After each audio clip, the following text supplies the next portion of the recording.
She didn't scream when she found out. She didn't break dishes or tear curtains or collapse on the marble floor like every other woman he'd expected her to be. She just stood there in the rain, soaking wet, holding a torch, and smiled.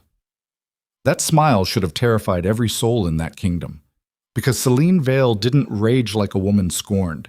She moved like a woman who'd already decided. And when the flames lit up that black sky, the whole empire finally understood. They had never actually known their queen. Stay until the end. Drop your city in the comments. Let's see where the tribe is watching from tonight. กดแชร์ The rain came sideways that night. It didn't fall so much as it attacked, driving hard off the northern cliffs, slamming into the high stone walls of the Alpha Palace with the kind of force that made old men press their palms against their windows and mutter that the sky itself was furious about something. The gargoyles along the eastern parapets had been streaming water for 3 hours straight. The torches in the outer courtyards had long since drowned, and somewhere deep in the palace's lower west corridor, a pane of stained glass, one that had survived 2 centuries and 4 different kings, finally surrendered to the pressure and shattered inward across the polished stone floor in a cascade of violet and gold. Nobody came to clean it up. The servants had learned over the past 4 months to make themselves invisible when the storms came. Storms meant the king was restless. Restless meant dangerous. And dangerous in the Alpha Palace of Thorn meant that a wrong look, a wrong word, a tray held at the wrong angle could end a career or a jawbone with equal speed. So the corridors emptied. The fires in the hearths burned down to coals without anyone to feed them. And the palace breathed in the particular silence of a place where everyone present was pretending they were somewhere else. Celine Vale walked through all of it barefoot. She had not planned to be barefoot. She had been sitting at the edge of her bed in the queen's eastern chamber, the smaller one, the one they'd quietly relocated her to 6 weeks ago while she was still numb from everything that came before, when the sound reached her. Not a voice, exactly. More like the shape of one. Low, unhurried, and intimate in a way that only happened behind closed doors between people who had stopped worrying about being caught. She had recognized it instantly, the way you recognize the specific quality of a knife going in. Not because it's happened before, but because some part of your body has always known exactly what that sensation would feel like. She had stood up and walked out without putting on shoes. The corridor outside her chamber was dark. One oil lamp flickered at the far end near the stairwell, and the rain was loud enough through the walls that her own footsteps were swallowed before they could echo. She walked north, past the portraits of the old kings with their painted eyes that always seemed to be watching the wrong direction. Past the door to the War Council chamber where she had once sat at the right hand of the most powerful alpha in the known territories and been called the sharpest mind in any room. Past the narrow window alcove where 3 years ago Darius had pressed her against the cold glass with both hands on her face and said she was the only thing in his empire that made sense to him. She had believed him then. She had believed a lot of things then.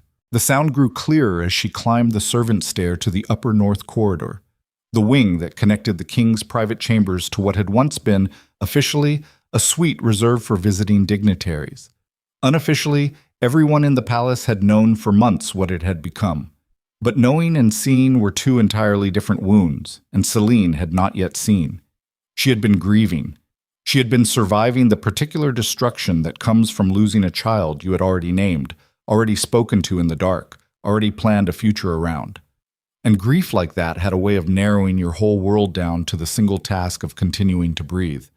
She had not had energy for confirmation. She had told herself that was wisdom. She understood now that it had been cowardice. The door at the end of the north corridor was not locked. It was not even fully closed. It sat open by perhaps 4 inches, and through that gap came warm firelight and the murmur of 2 voices, and a smell that hit Celine in the chest like a fist, expensive perfume and wood smoke, and the unmistakable animal warmth of recent intimacy. She stopped outside the door. She did not push it open. She simply stood in the cold, dark hallway with rain hammering the walls around her, and looked through that 4-inch gap at her husband sitting on the edge of a bed that was not his, with a young woman's head against his shoulder and his hand moving slowly through her hair. Lyra Wynne was perhaps 22, dark-haired, small-boned in the way that made powerful men feel like shelter rather than threat. She was speaking softly, too low for Celine to catch the words, and Darius was nodding, and the expression on his face, that was the thing Celine would carry afterward, the thing that would outlast all the anger and all the ash. It was not the expression of a man indulging a weakness. It was the expression of a man who had come home. Celine stood there for a long time. She was aware, distantly, that her feet were cold against the stone. She was aware that her hair was damp from the leaking roof above the servants' stair, and that at some point she had wrapped her arms around her own torso. Not for warmth, she realized, but because something in her body was trying to hold itself together from the outside. Her lungs worked in long, measured pulls. Her jaw was set so hard her teeth ached, but her eyes stayed dry. She had used everything up 4 months ago in that cold room with the healer who would not look at her directly, and the candles burning down one by one. She had used up every tear she owned in that room, and what had been left behind in their place was something she did not yet have a name for. She turned around and walked back down the corridor. The torch bracket at the top of the servant stair held a single lit torch, one of the few in the palace that the wind hadn't killed. Celine stopped in front of it. She looked at the flame for a moment, the way it bent and recovered in the draft from the stairwell, the way it seemed to think about going out and then decided against it. She reached out and took it off the wall with her bare hand. The iron holder was not hot yet. The flame was. She felt the heat across her palm and did not move away from it. Then she walked back downstairs, out through the servants' entrance, and into the storm. The rain hit her immediately, soaking through the thin silver fabric of her morning gown in seconds. She barely felt it. She was moving with a very particular kind of focus, the kind that comes not from rage, but from the absolute cessation of doubt. Every step she took across the flooded outer courtyard was steady. She held the torch at her side, shielding the flame with her body against the driving rain with the instinctive competence of someone who had grown up in the border territories before she was ever a queen, before she was ever anyone's anything, when knowing how to keep a fire alive in bad weather was a practical matter of survival rather than a metaphor. The mistress's private wing sat adjacent to the north gardens, connected to the main palace by a covered stone walkway. It had its own entrance, its own staff, its own separate allocation in the royal household budget, which Celine had discovered 2 months ago when she'd still had access to the treasury records. She had said nothing at the time. She had still been holding on to something. The hope, maybe, that she was wrong, that there was another explanation for a 22-year-old woman with no official title requiring 2 seamstresses, a personal healer, and a household budget larger than the one allocated to the Queen's own staff. She should have moved then. She was moving now. The covered walkway protected the torch from the worst of the rain, and by the time Celine reached the entrance to the north wing, she had a good flame. The guard posted at the door, one of the newer recruits, young, barely old enough to shave, took one look at her face and stepped back without being asked. That was something, at least. Enough instinct remaining in this palace to recognize what was coming. "Your Majesty," he started. "Don't," Celine said. He didn't. She pushed the door open and walked inside. The north wing was warmer than the main palace. Someone had spent real money on the heating. The kind of deliberate comfort that spoke of someone being made to feel safe and wanted and permanent. There were flowers in the hallway vases, fresh ones, which meant someone was bringing them up from the glass houses twice a week in the middle of winter. There were rugs on the stone floor in colors that Celine recognized as having been purchased from the Veldran merchants who'd come through the capital 4 months ago. The same week she had been lying in her chamber, not eating and not speaking, and not being able to understand why the world kept requiring her to continue existing in it. She walked the length of the hallway and then she stopped at the large window at the far end, the one that faced north toward the gardens and beyond them the dark line of the forest. She looked at the curtains. Thick velvet, the deep red of old wine. Expensive. Permanent. The curtains of a woman who expected to stay. She touched the flame to the corner of the left curtain. For a moment, nothing happened. The fabric was thick and the torch wasn't the largest. Then the fire found the weave of it, the way fire always eventually finds what it's looking for, and the red velvet began to go. Celine stepped back. She watched the curtains catch for exactly 3 seconds. Then she turned around and walked back out through the door she'd come in through. "Get everyone out," she said to the young guard as she passed him. "You have about 4 minutes." She heard him start shouting behind her as she stepped back into the rain. She did not run. She walked back across the flooded courtyard at the same pace she'd come, the spent torch still in her hand, the rain hammering down on her soaked silver gown, and she did not look back until she reached the main steps of the palace.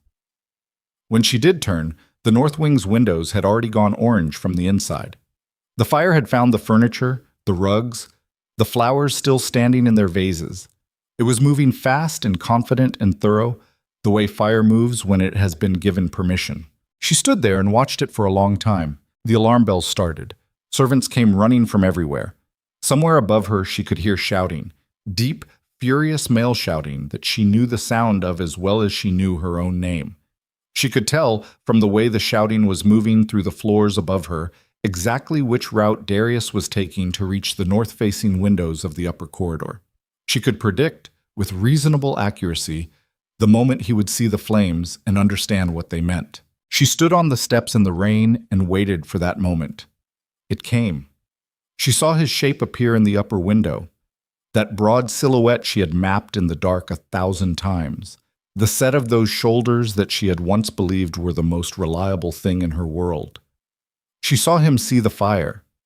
She saw him see her standing in the courtyard below, soaked and still and holding a dead torch. She held his gaze. She didn't smile. She didn't raise her hand. She simply looked up at him with the rain running down her face, and in that look she put everything she no longer had the energy to say, the 4 months of grief he hadn't witnessed, the empty chamber he'd relocated her to while she was still bleeding, the budget line for velvet curtains and fresh flowers, and a young woman being made permanent, the child they had never spoken about, not once, not a single time after the healer left, all of it, in one look, on steps, in the rain. Then she walked inside. The next 12 hours were the particular kind of chaos that only a palace can generate. That specific blend of urgency and performance and political calculation that activates every person in a royal court the moment they scent that something has shifted. The fire was controlled before dawn, extinguished entirely by the time pale gray light began coming through the high eastern windows. The north wing was gutted. The Wynn woman had been evacuated with nothing but what she was wearing. 3 of her household staff had minor burns. No one had died. Celine had sat through the entire night in the small council antechamber, dry clothes brought to her by Marin, her personal attendant, one of the only people in the palace who had remained unequivocally and without political calculation in her corner through the past 4 months. Marin was 40, sharp-faced, had worked in the royal household since before Darius took the throne, and had the ability to communicate volumes of complex loyalty through the simple act of handing someone a dry robe without making them feel diminished by needing it. "The king is asking for you," Marin said, around the 4th hour. "I know," Selene said. "He's not asking gently. He never does anything gently when he's frightened." Selene was looking at the fire in the antechamber hearth. Someone had kept it fed through the night. Probably Marin.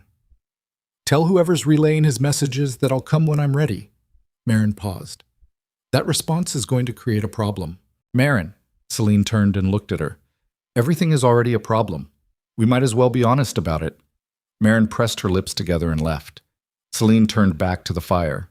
She was thinking about the look on Darius's face when she'd been standing on the steps. Not the anger. She'd expected the anger, had prepared for it, was almost comfortable with it because anger she knew how to navigate.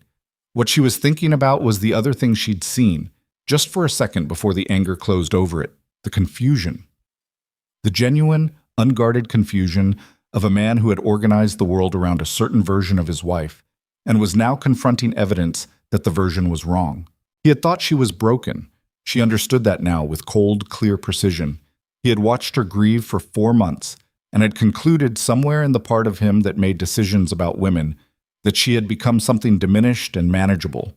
That the woman who had once sat beside him in war councils and identified 3 separate assassination attempts through nothing but political pattern recognition had been replaced by grief, by something smaller. He had been reading grief as surrender. She was going to have to correct that misreading carefully, and soon, and in a way that survived whatever was coming next. She was still thinking about how when Darius came through the door at the 5th hour without knocking, which was not a surprise, with 3 of his senior guards behind him and the particular set to his jaw that meant he had organized himself into command mode, which was also not a surprise. What surprised her was Lyra Wynn, standing slightly behind his left shoulder, wrapped in a borrowed cloak and wearing the expression of someone who had decided that the best way to survive a predator was to stay very close to a larger one. Celine looked at the young woman for a moment. Then she looked at Darius. "You brought her here," Celine said. It was not a question. It was not an accusation. It was delivered in the flat, observational tone of someone cataloging facts. Darius's jaw worked. "Celine, you brought her into my presence." Celine stood up from the chair. She was not tall. She had never been particularly tall. But she had spent 26 years of her life moving through rooms where she was the only woman at the table, and she had developed, out of pure survival necessity, the ability to take up more space than her body actually occupied. "That is an interesting choice to make tonight of all nights. You burned down her chambers." Darius's voice had the controlled low register of a man working very hard not to shout. "You could have killed someone." "I could have," Celine agreed.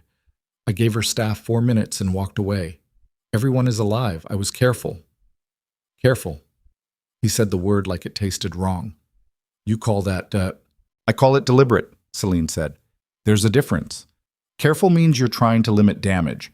Deliberate means you know exactly what you're doing and you've chosen to do it anyway." She let that land. "I was deliberate." Lyra Wynn made a small sound, the kind of involuntary noise a person makes when something confirms their worst fear. Celine's eyes moved to her briefly. Not with cruelty, but with the particular cool assessment of someone gathering information. "You should leave the room," Celine said to her. "What happens next between your king and me is not for an audience." "She stays," Darius said. Silence. That single sentence and everything it contained, the casual authority of it, the way he had positioned himself and the young woman as a unit that Celine was now external to, landed in the room with the weight of a formal declaration. Celine felt it in her sternum. She also felt very clearly that she was not going to show that. "All right," she said. Her voice was level. "Let me tell you what happens next then. You're going to stand there and you're going to be angry, and that's fine. Anger is a reasonable response to having your arrangements disrupted. But at some point in the next few minutes, you're going to realize that I'm not afraid of you, and that changes the entire shape of this conversation. So I'm giving you that information now so we can skip to the part where you decide what you actually want to do about it." Darius stared at her. He was 40 years old, built like something forged rather than born, with the kind of face that wore authority the way stone wears weather, naturally, without effort, accumulating weight with time. She had loved that face once, with the specific recklessness of someone who believed love was enough to hold against any storm. She still knew every angle of it. She could read every muscle. Right now he was recalibrating. She could see it. The version of this confrontation he'd walked in with was dissolving, and he was trying, fast, to build a new one. "You went too far," he finally said. "I went exactly far enough," Celine said. "You want to argue about the curtains? Fine. But we both know the curtains aren't what we're talking about." "Then what are we talking about?" It came out as a statement, not a question. A man choosing to frame his own ignorance as disinterest. The fact that she's been living here for 4 months.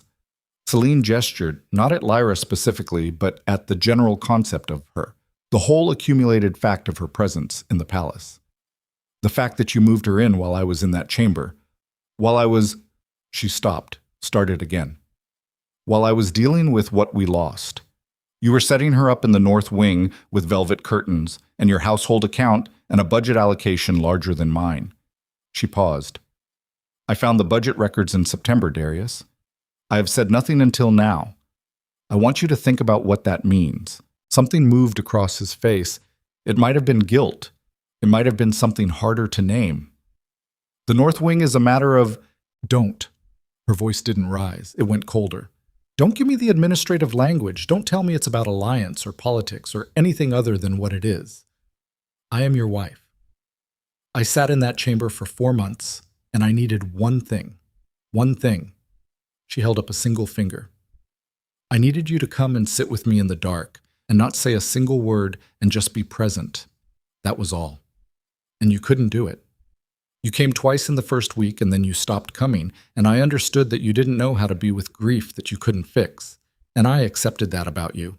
But there is a difference between a man who can't sit with grief and a man who replaces his grieving wife in the same month he loses his heir.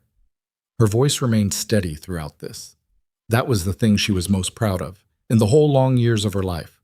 Her voice, in the worst moments, had almost always stayed steady. That is not a temperament, that is a choice. The room was very quiet. Lyra Wynn had pressed herself back against the door. The three guards behind Darius had taken on the wooden expression of men trying very hard to be furniture.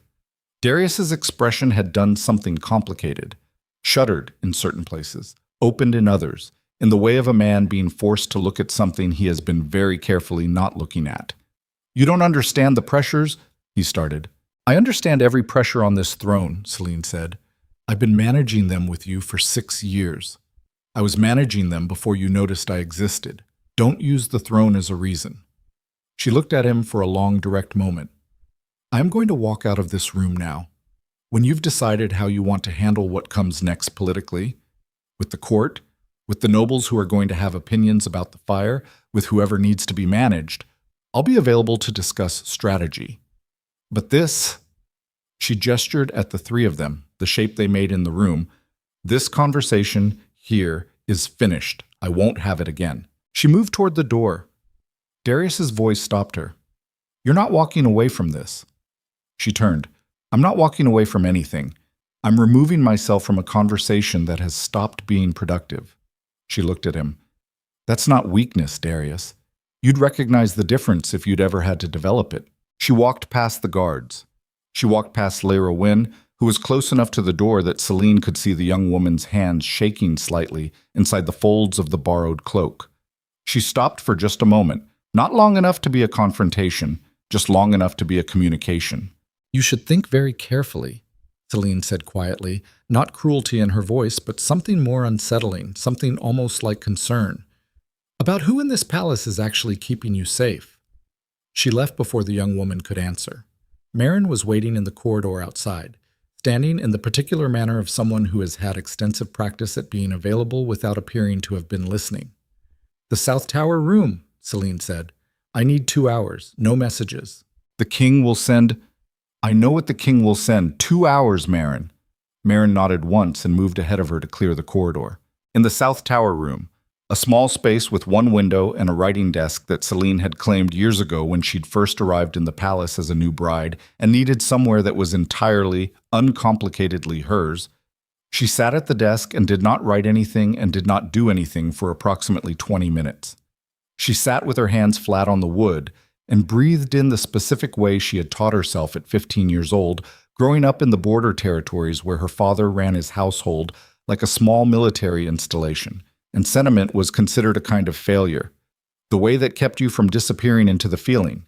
In for 4, hold for 4, out for 4, cold arithmetic of survival. When the 20 minutes were up, she reached under the writing desk and found the small locked drawer that she had installed herself, without telling anyone during the 2nd year of her marriage.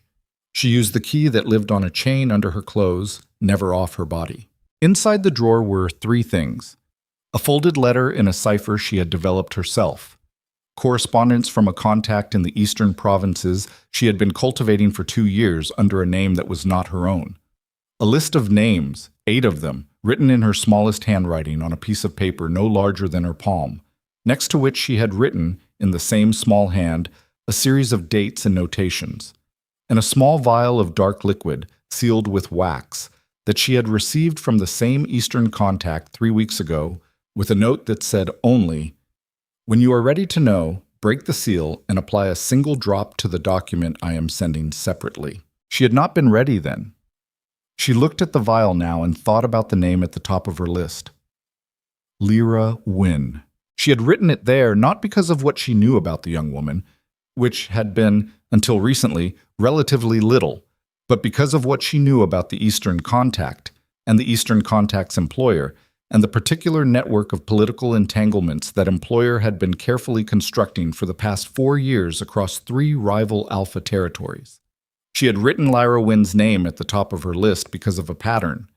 The same way you didn't need to see a wolf to know there was a wolf. You learned to read the shape of its passing through the grass, the direction the small animals ran, the quality of the silence in the places it had recently been. She had been reading the silence around Lyra Wynn for 2 months. She broke the seal on the vial. The document arrived an hour later, slipped under the South Tower room door by a hand she did not see, which meant it had come through the channel she had set up precisely for communications that could not leave a visible trace. She applied a single drop to the top corner and waited the prescribed time and then held it to the light. The secondary writing appeared in pale gray, barely darker than the paper itself, in the careful hand of someone who was very good at this kind of work. She read it twice. Then she sat very still for a long time. What she had suspected for 2 months, the pattern, the silence, the shape of the wolf moving through the grass, was not, she now understood, the beginning of the thing. It was the middle of it. The beginning had been happening before Lyra Wynn ever set foot in the Alpha Palace.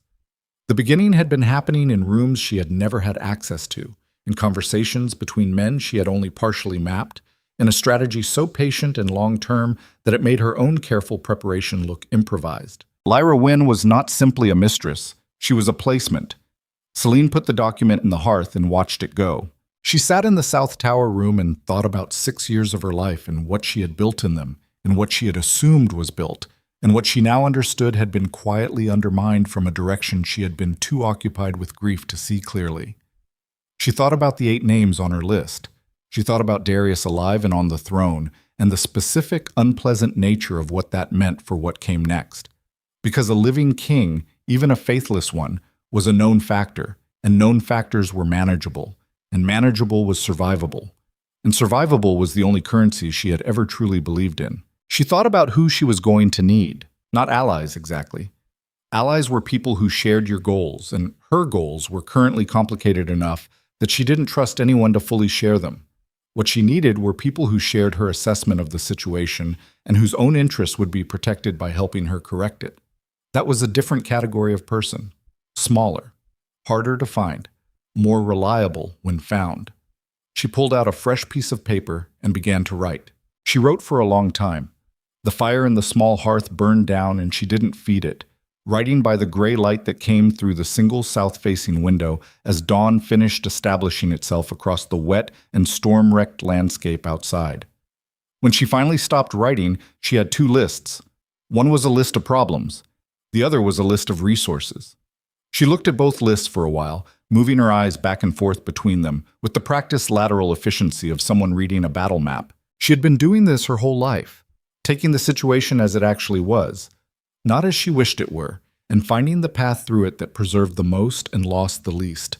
She had been doing it since she was 11 years old in the border territories, with a father who treated every meal as a negotiation and every kindness as a potential leverage point.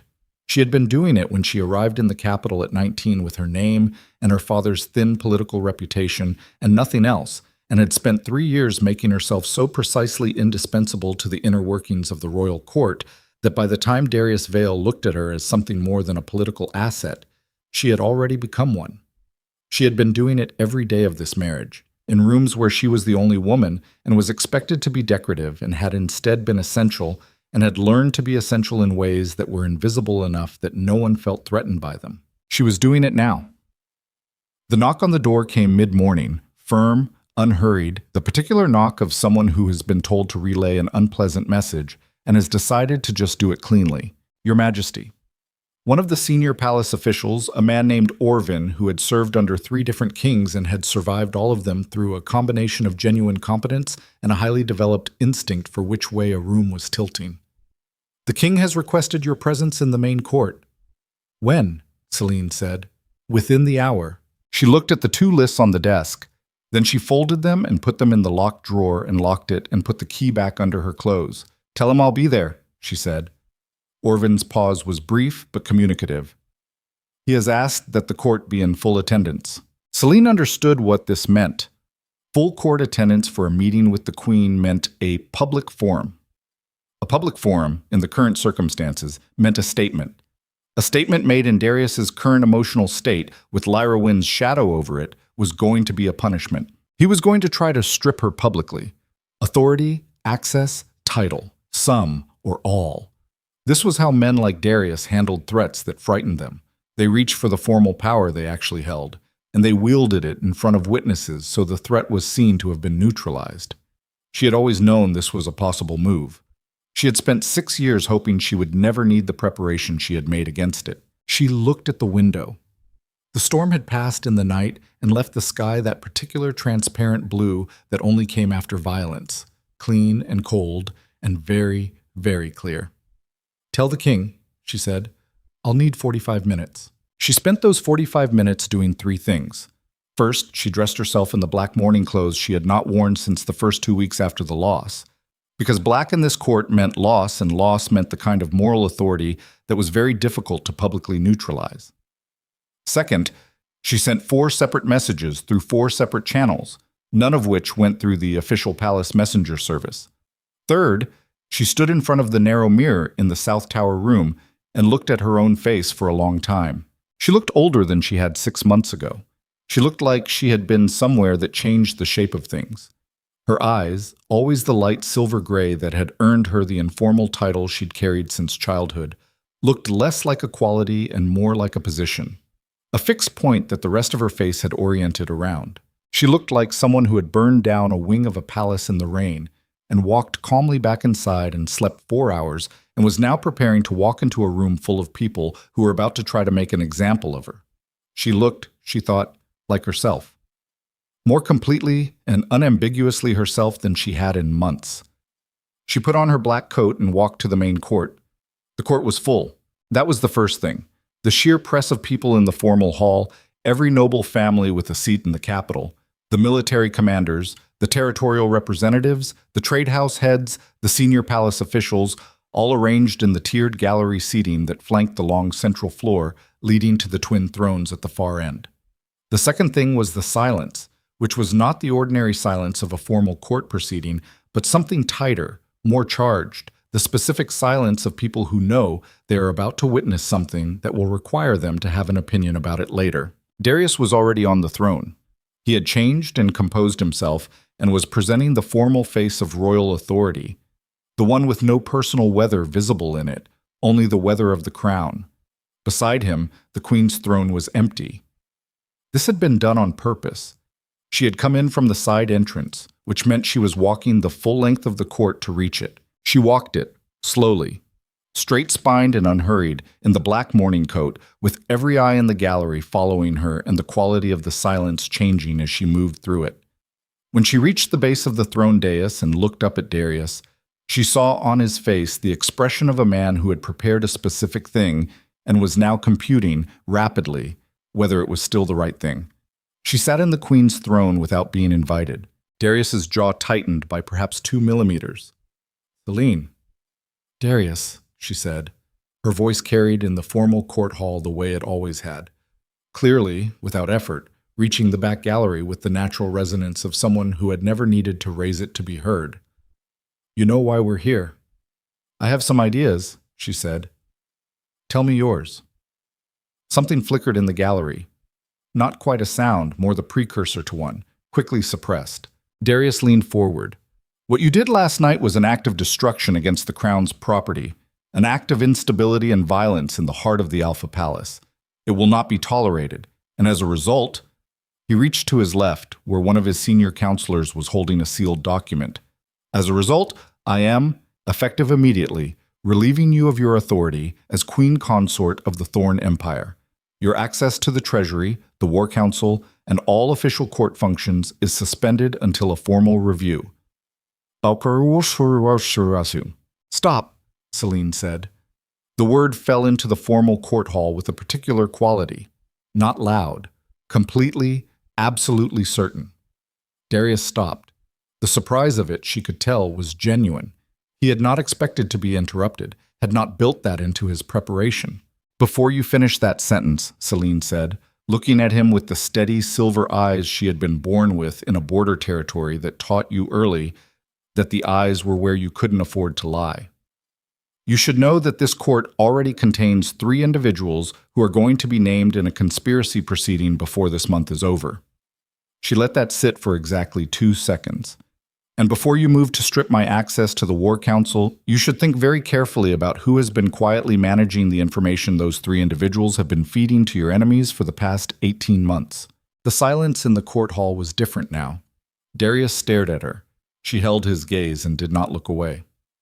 "Take a day," she said quietly, speaking now only to him, in the voice she saved for rooms where the words had real weight. "Just one day, Darius, before you do this in front of witnesses. Take a day and find out if I'm bluffing." He did not take a day. She had known he wouldn't. She had always known he wouldn't.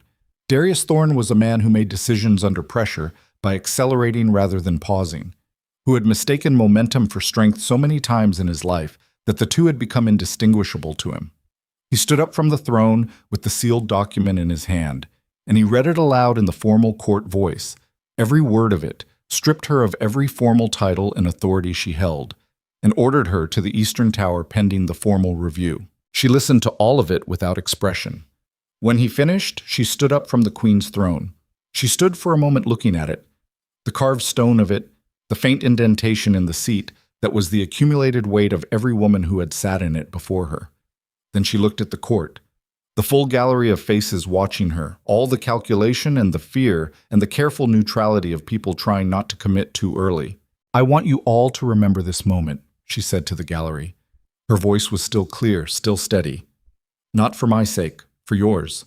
Remember what you watched today, because what happens next—" She paused, and in the pause she let her eyes move deliberately across a specific cluster of faces in the left gallery, 3 of them, who went very still when her gaze reached them. "Is going to require every single one of you to have known where you stood when it started." She walked out of the court hall under guard. In the Eastern Tower, they gave her a room with a window that faced the forest and a door with a lock on the outside. They brought her evening food and a lamp and a change of clothes. One guard outside, rotating every 4 hours. She counted the rotations. She was thinking about timing, about the Blood Moon banquet, 12 weeks away, which was the largest formal gathering in the Empire's yearly cycle and the one occasion when everyone with real power would be in the same room at the same time. About the 3 names in the gallery whose faces had told her everything she needed to know when she'd looked at them. About the document she had burned in the South Tower hearth, and everything it had told her about Lyra Wynn and the network she was part of, and the specific, patient, terrible thing that network was planning for a king who had no idea it existed. She was thinking about the fact that she had 12 weeks to build something in a tower with 1 window. She had built with less. On the second day of her confinement, a stone appeared on the window ledge. It was small, smooth, the kind you found in the riverbed a quarter mile from the palace's eastern wall. On its flat underside, someone had scratched 3 letters in the simple cipher she had distributed to 6 people 2 years ago, the cipher she had told each of them to use only in the kind of emergency that made ordinary communication impossible. The 3 letters spelled ready. Celine closed her hand around the stone and felt, for the first time in 4 months, something that was not grief and was not anger and was not the cold arithmetic of survival. She felt like herself. She went to the window. Outside, the forest ran dark and dense to the horizon, and somewhere in it, she knew the location precisely, had always known the location, because preparation was the only religion she had ever truly practiced. A small group of people were waiting for a signal. She was about to give it. She put the stone in her pocket. She went to the writing desk in the tower room. She pulled out the small piece of paper she had been given for correspondence, and she wrote 4 words on it, folded it small, and spent the next hour of the 4-hour guard rotation working out the method of delivery. When the guard changed at midnight, the note was already moving east through the dark. But that was not the thing that kept Celine awake until dawn. Looking at the forest through her tower window with her hand around the smooth stone and her mind moving fast through the 12 weeks ahead of her and everything she had to do in them. What kept her awake was the secondary piece of information in the burned document. The piece that had not been about Lyra Wynn's placement or the network she served or the conspiracy that was already in motion. The piece that had been, at the bottom of the page, 6 lines long, written in the Eastern contact's careful hand with the tone of someone who had almost not included it because it was so much worse than the rest. Celine had read those 6 lines twice and sat very still for a long time. Then she had burned the document because 6 lines of information that specific were not safe in any physical form. But she had not burned them from her memory. She carried them there now, in the cold clarity of the tower at midnight, with the forest dark outside her window and 4 months of grief already transformed into something harder and more useful. The Blood Moon banquet, Darius's ceremonial wine, and the name at the center of the network, not Lyra Wynne, who was a piece on the board, well-placed but ultimately expendable, but the name above her, the one who had been running this for 4 years with the patience of someone who understood that the only way to take an empire was slowly, from the inside, until the day you were finally ready to take it all at once. The name was someone Darius trusted completely. The name was someone Celine had sat beside in the War Council for 6 years. The name was someone who had come to her door 4 months ago when she was lying in the grief of that cold room and brought flowers and stayed for 40 minutes and said all the right things about loss and strength and the resilience of the crown. And she had not seen it. Not then. Not until 2 days ago, 12 weeks. She looked at the dark forest, and she looked at her own hands in the pale moonlight coming through the tower window, and she understood, with the total clarity of someone who has been stripped of everything except the truth, what the next 12 weeks were going to cost her, and what they were going to require, and what was waiting at the end of them if she failed. She also understood what was waiting at the end of them if she didn't. She made her choice, the way she had always made her choices, not with her heart, which was still somewhere back in a cold room with a name she had given a child she never got to hold, but with every other part of herself, all the parts that had been built and tempered and proved in every hard year of her life before and after that room. She turned away from the window. She sat at the writing desk. She began to plan, and somewhere in the palace below her, in a corridor she could have walked blind, in a room she could now never enter again, the man who had stripped her title in front of a court full of witnesses poured himself a late drink and did not know, would not know until it was almost too late, that the most dangerous thing in his empire was not the enemies at his borders or the conspirators in his court or the slow political poison spreading through his bloodline from a direction he had never once thought to look. The most dangerous thing in his empire was in a tower, locked in, taken apart, stripped of everything, and she was just getting started. The stone was still in her pocket when Marin came at dawn, not the official attendant visit, that came later, a palace servant with a tray and the eyes of someone told to report everything they observed. This was Marin herself, which meant Marin had found the rotation gap, which meant Marin was better at this than Celine had given her credit for. The door opened for 30 seconds, long enough for a folded cloth to pass between hands, long enough for 4 words spoken without breath wasted on volume. Calder is in position. Then the door closed. Celine set the cloth on the writing desk and unfolded it. Inside was a list of 9 names in Marin's compressed handwriting, each followed by a single word, either stable or moved. 6 were stable. 3 had moved. The 3 that had moved were the 3 she had looked at in the court gallery 2 days ago, the ones whose faces had gone still when her eyes found them. They were running. She folded the cloth back up and fed it to the candle on the desk and watched it go. Running was information. Running meant they knew she knew, which meant the network had communication inside the palace that was faster than she'd estimated. That was a problem for the timeline. It compressed things. A conspiracy with nervous members was a conspiracy that might accelerate its own schedule. And an accelerated schedule meant the Blood Moon banquet was no longer the fixed variable she had been planning around. She went to the window. The forest was pale in early light, the trees still wet from the storm, and somewhere out in the eastern edge of it, at the location she had identified 2 years ago for exactly this kind of contingency, Calder was waiting with however many people he had managed to quietly assemble in the weeks since she'd sent him the first coded signal. She did not know exactly how many. She had not asked. She had given him a task and trusted him to execute it, the way you trusted a blade you'd spent years sharpening, not blindly, but with the confidence of someone who understood the material. Calder had been her father's 3rd captain.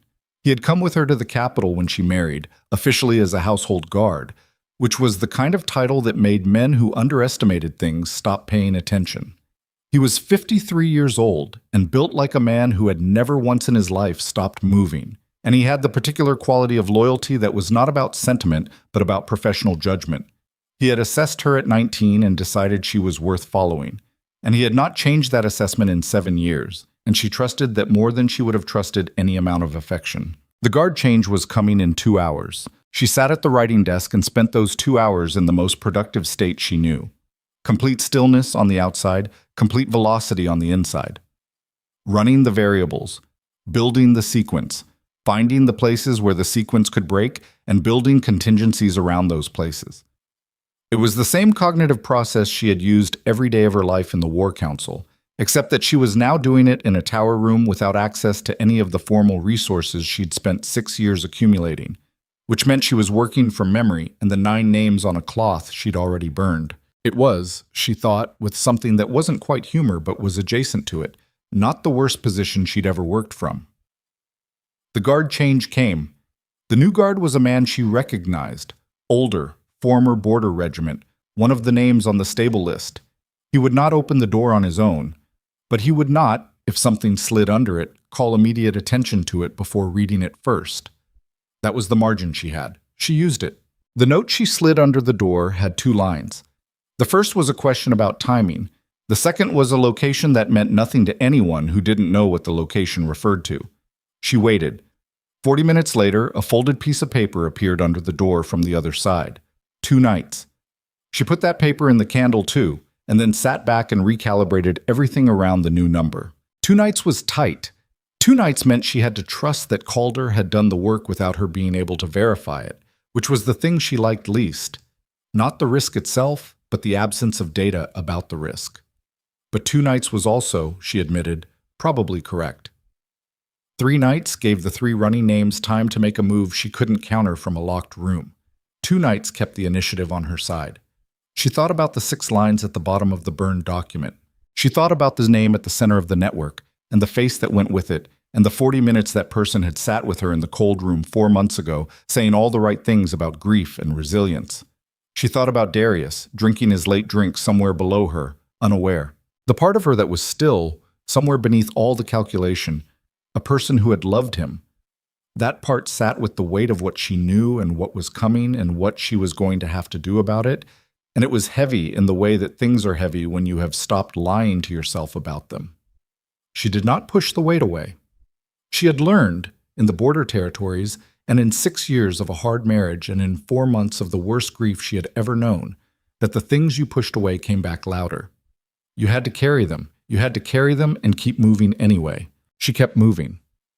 On the second night, when the 3rd rotation came and the corridor outside went quiet with the particular quality of a space where everyone present had been positioned, rather than arrived naturally, the lock on the eastern tower door opened from the outside with a sound like someone exhaling. Celine was already standing, dressed, the stone from the window ledge in her pocket. Calder filled the doorway. 7 years had not changed the fundamental architecture of him. The breadth of the shoulders, the stillness of the eyes, the face that did not perform anything. Behind him in the corridor were 2 people she recognized and 2 she didn't. All of them were dressed to move in the dark. All of them had the particular posture of people who had assessed the situation and made their peace with it. "Your Majesty," Calder said. He said it the same way he'd been saying it for 7 years, which was, without ceremony but with full weight, the 2-word sentence of a man who meant exactly what he said and had organized his entire professional life around meaning it. Calder. She looked past him at the corridor. "Clean?" "To the East Junction. After that it gets complicated." "How complicated?" 2 of the King's personal guard shifted rotation tonight. They're not where they should be. She processed this. Shifted by order or shifted on their own? Unknown. Unknown was the worst answer. Unknown meant either Darius had been tipped off that something was moving, which meant she had a leak she hadn't identified, or it meant one of the 3 running names had moved a piece before she'd expected them to. Both possibilities required different responses. "We move anyway," she said. Calder stepped back from the doorway without argument. That was why she trusted him. The corridor outside the eastern tower was cold and dark, and smelled of old stone and the specific dampness of a palace wing that didn't get enough fire. They moved in single file, Calder ahead, and one of the people she didn't recognize behind her, a young woman with the quiet footing of someone raised in country she had to move through carefully. Celine filed that away. They reached the East Junction in under 4 minutes. The 2 misplaced guards were not there. That was either very good or very bad, and she would not know which for another 30 seconds, while the corridor ahead resolved itself into information. They moved through the junction. Past the junction, the passage narrowed and dropped 2 stone steps and became the service route that ran along the back of the storage level, a route she had walked exactly once, 2 years ago, for exactly this contingency. She had memorized it the way she memorized everything that might matter, completely, in the dark, without letting herself believe she would ever need it. The route held. They reached the lower east door without contact. Outside, the night was cold and moonless, and the forest began 20 meters from the palace wall. She crossed those 20 meters at a walk, not a run. Running drew attention and made sound and communicated fear to everyone watching. She walked across the open ground between the palace wall and the tree line and stepped into the dark of the forest with the same energy she'd walked out of the court hall 2 days ago, completely, unhurriedly herself. In the forest, at the location she had identified 2 years ago, there were 11 people waiting. She looked at them and they looked at her, and no one made a sound. In the dark between the trees, with the cold air moving and the palace lights visible through the branches behind them, she counted faces and read postures and spent approximately 45 seconds understanding who these people were and what they were made of. "How many of you know what we're doing?" she said. "All of us," said a voice from the left. A man around 40, weathered in the particular way of someone who had spent significant time in the Northern Territories. She didn't know his face. She knew his voice. She had heard it once, 2 years ago, in a meeting she had attended under a different name in the eastern provinces. This was the contact's contact. This was the far end of the network she had been quietly building while no one was paying attention to the woman in the morning chamber. She felt something settle in her chest, the specific feeling of variables confirming rather than complicating. "Then we're already past the part where I explain," she said. "Here's what matters. The timing has moved. We have less runway than the original plan assumed. The 3 names I identified have shifted at least one piece already. I don't know which piece. That means we cannot wait on the banquet as the primary event. We have to work on parallel tracks. Track 1 is intelligence. I need to know which piece moved. Track 2 is the court. There are 6 stable names in the gallery who have not yet committed and who will follow confirmed momentum. When the banquet comes, I need those 6 to already be decided. Track 3?" She paused. "Track 3 is the king. Silence in the forest. He doesn't know," she said. "He doesn't know what Lyra Wynn is, what she's part of, or what's planned for him at the banquet. Keeping him unaware keeps him behaving naturally, which keeps the conspirators on their original schedule. Telling him creates a variable I can't control. But there is a window. A narrow one. We're telling him at the right moment, in the right way, becomes an asset rather than a liability." She let that settle. Identifying that window is part of the work. The man from the eastern provinces spoke again. "What do you need from us tonight? I need 2 of you inside the palace before dawn. Not visible. I need eyes on the north corridor, the wing they rebuilt after the fire, and the new accommodation they've given the Wynn woman. I need to know if her household patterns have changed. Any change in pattern tells me whether she's been warned or is still running on the original timeline." She looked at Calder. "I need the Stable 6 contacted through channels that don't run through the palace messenger system. Personal, quiet, not a summons, a conversation. Something that lets them indicate their position without committing it on paper." "That's a week's work," Calder said. Not a complaint, an assessment. 10 days, she said.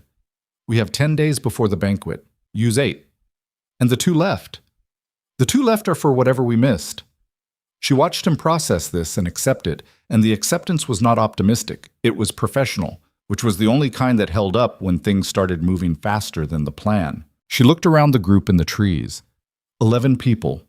Against whatever the network had assembled over 4 years of patient placement in the most powerful court on the continent. The math was not reassuring. She had done the math and found it not reassuring and proceeded anyway, because the alternative to proceeding was allowing a man who had publicly humiliated her to also unknowingly walk into his own assassination while the empire burned around the hole where the crown used to be. She had not burned the North Wing to save Darius Thorne, but she was not going to let him die either, not like this, not to people who had spent 4 years working in the dark while she was trying to hold together everything in the light. That was not how this ended. The young woman with the quiet footing spoke for the first time. Her voice was younger than her posture. "What do we call you?" "Out here." Celine looked at her. The question was legitimate. Out here, without the title, without the formal structure, names were operational information. The wrong name in the wrong ear undid everything. "Ren," Celine said. It was the name she had used in the eastern provinces. small, unremarkable, the kind of name you forgot the moment after you heard it. She had chosen it deliberately. The young woman nodded once. They dispersed into the trees. Celine did not go back to the tower. Going back to the tower was the move of someone accepting confinement, and she was no longer accepting confinement. She was tolerating the appearance of it, which was a different thing entirely. Calder had arranged a location in the city's east quarter, a room above a cooperage that smelled of cut wood and iron and had a window facing the palace's eastern wall. And she spent the 3 days that followed in that room in a state of concentrated industry that felt, for the first time since the loss, like the version of herself she actually recognized. She received information and processed it. She sent instructions through the chain Calder maintained. She ate when Marin brought food, which Marin did by a route that Celine chose not to examine too closely because Marin's methods for moving through complicated situations had always been more effective than transparent. She slept in 4-hour blocks and woke each time with the same clarity she'd gone to sleep with, which was the particular efficiency of a mind that had decided what it was doing and had stopped wasting energy on the question. The first significant piece arrived on day 2. One of the 2 people she didn't know, the man who had not spoken in the forest, came to the cooperage room in the afternoon with the flat expression of a professional delivering information he knew was bad. "The piece that moved," he said, standing in the doorway. "It wasn't a court piece." She looked at him. "Tell me." "Tell, it's a person. The Wind Woman's personal healer. He left the palace the same night you were moved to the tower. We traced him to the southern road." He paused. "He went to Voss." Voss. She said the name in her head twice and felt the temperature of the situation change. Voss was the name of the largest of the rival Alpha territories. It was also the name of the man who ran it, a detail that was not coincidental, since in Voss the boundary between a man and his land had been deliberately collapsed over 3 generations of strategic naming. Sending the healer to Voss meant sending a message to the principal. It meant the network's primary backer knew the queen had been neutralized, which meant the timeline was being reconsidered, which meant the banquet might not be the event anymore. "How fast can someone ride from Voss to the capital?" she said. "Hard riding. 4 days." She thought about that. "The healer left the same night I was put in the tower." She did the count. "He could be back in 2 days." "Yes." "Then whatever he's carrying back changes something. Schedule, method, target." She looked at the man. "I need someone on the southern road. I need to know what he's carrying before he gets back inside the palace." "Intercept. Talk to him first. He's a healer. He's a piece, not a principal. He was placed the same way Lyra Wynn was placed.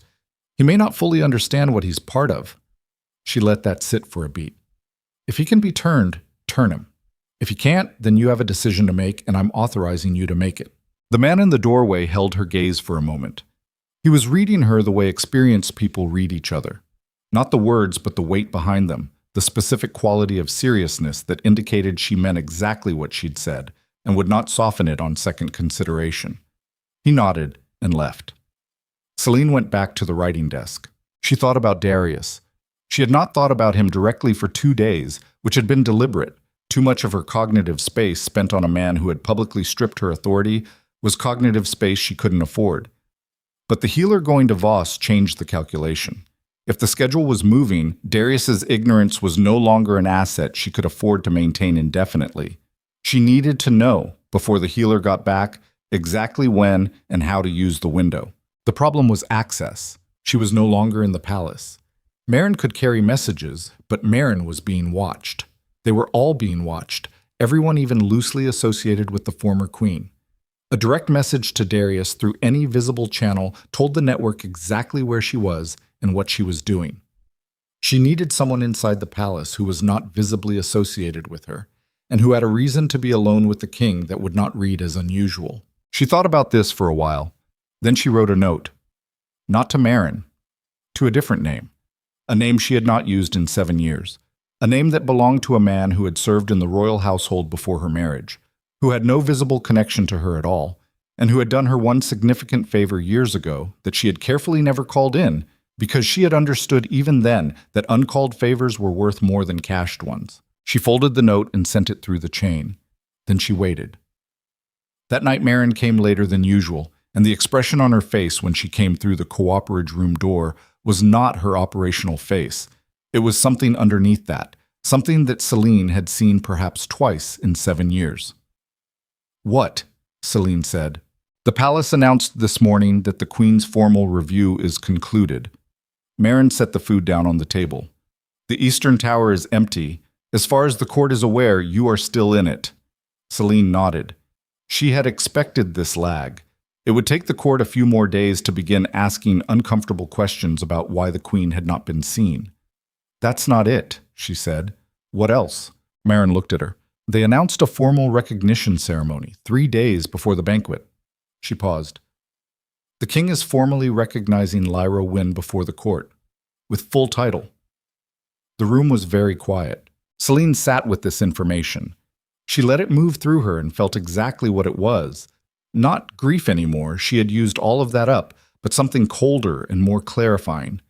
The public stripping in the court, the empty tower.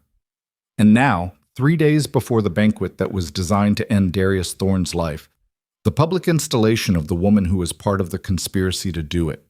The network was not just moving the schedule, it was completing its positioning. She thought about what it meant for Darius to stand in the formal court and give Lyra Wynne a title 3 days before someone slipped poison into his ceremonial cup.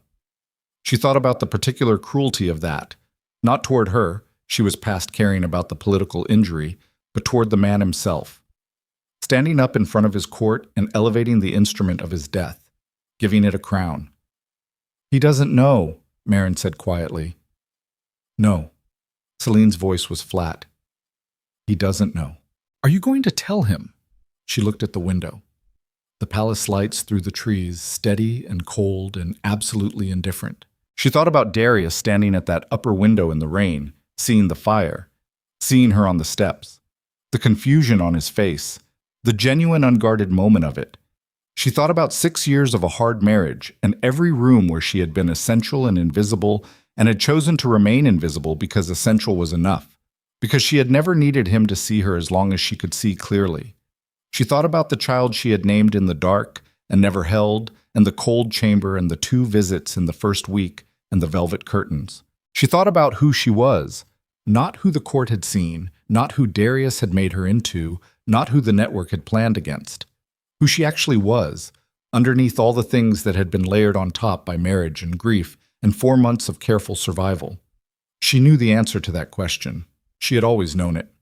It was the stone in her pocket. "Yes," she said.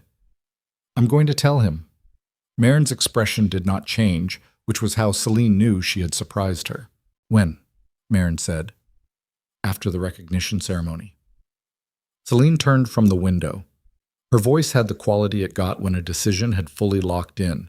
Not louder, not harder, but very, very clear. "Let him do it. Let him stand up in front of the court and give her the title.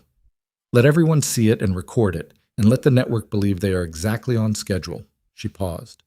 "And then I walk back into that palace. You'll be arrested. They'll try."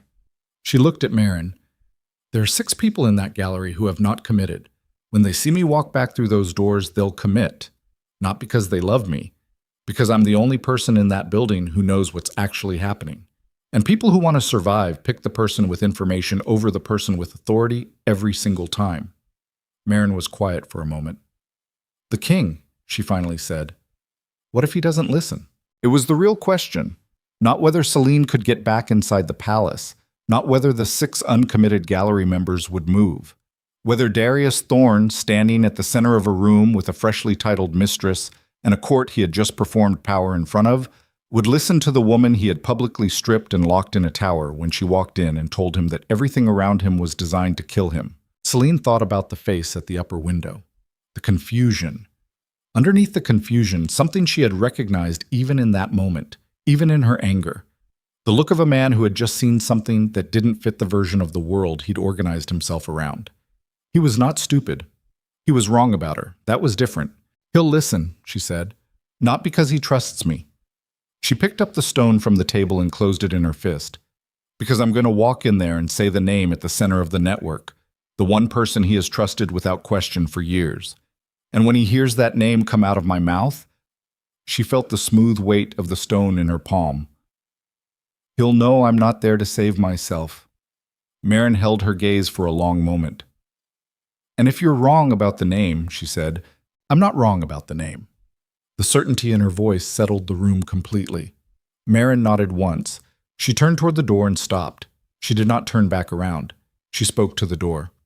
For what it's worth, she said quietly, I've worked in that palace for 21 years. I've watched 3 kings and 4 queens. I've seen people with crowns and without them. She paused. You're the only one I've ever watched who got stronger when they lost everything. She left without waiting for an answer. Celine stood alone in the cooperage room above the east quarter with the palace lights cold through the window and the stone in her closed fist and the name she had carried for 3 days burning in her chest like something that had been waiting a very long time to be said out loud. She was going back, not as queen, not yet. Not with a title or a formal position or any of the authority she had spent 6 years building and had watched stripped away in a 10-minute court proceeding.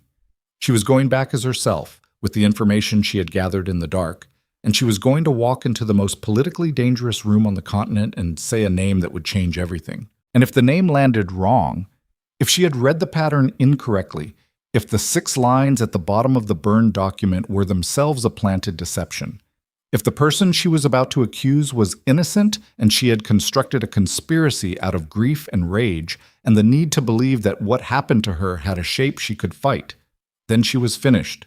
Not just as queen, finished in a way that had no recovery. She knew this. She had known it since she broke the wax seal on the vial in the South Tower room. She also knew that she was not wrong. The recognition ceremony was in 3 days.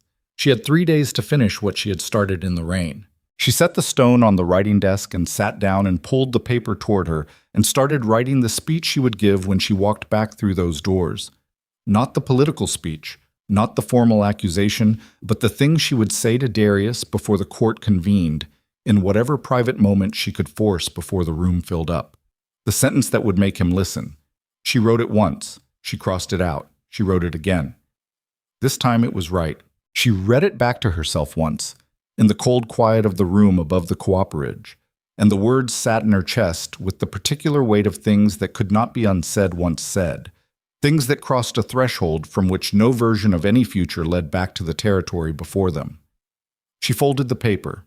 She put it in her pocket next to the stone. Outside through the trees, the palace burned its lights against the dark, like it had burned them every night for 200 years, indifferent to everything that moved inside it, waiting with the patience of stone for the next person who believed they understood what it meant to hold it. She was done being locked out of it. And tomorrow someone inside those walls was going to receive a message that would finally, irrevocably, make everything impossible to take back. The message went out before dawn, not through Marin this time. Through the man whose name she had not used in 7 years. The uncalled favor. The careful patience of someone who had understood from the beginning that the right debt held long enough becomes infrastructure. His name was Peter Vane, and he had worked in the palace wine cellars for 11 years, and he had exactly one quality that made him irreplaceable in this specific moment. He was the only person in the palace who had regular, unremarkable, institutionally invisible access to the king's private corridor between the hours of 6 and 8 in the morning, when the wine inventory for the day's household was walked up from the lower cellars, and Darius, who had always been an early riser and had always taken his first hour alone, was awake and in his private study, and unguarded in the specific way that powerful men are unguarded when they believe no threat can reach them in their own house before breakfast. Peter's note back was 4 words, tomorrow, east study door. She spent the rest of that night finishing the preparation. Not the speech. That was already written, already folded in her pocket, already as right as it was going to get. What she spent the night on was the contingency map, the thing she built in her mind whenever she was moving toward a moment that had too many variables to fully control. A complete accounting of every way the next 24 hours could break wrong, and for each break, a response.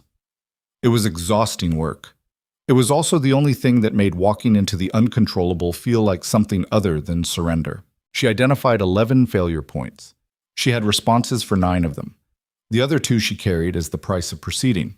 The recognition ceremony was at midday. She did not go. She could not go. She was supposed to be in the Eastern Tower, and the fiction of that was currently one of her only operational assets. Instead, she sent the young woman with the quiet footing.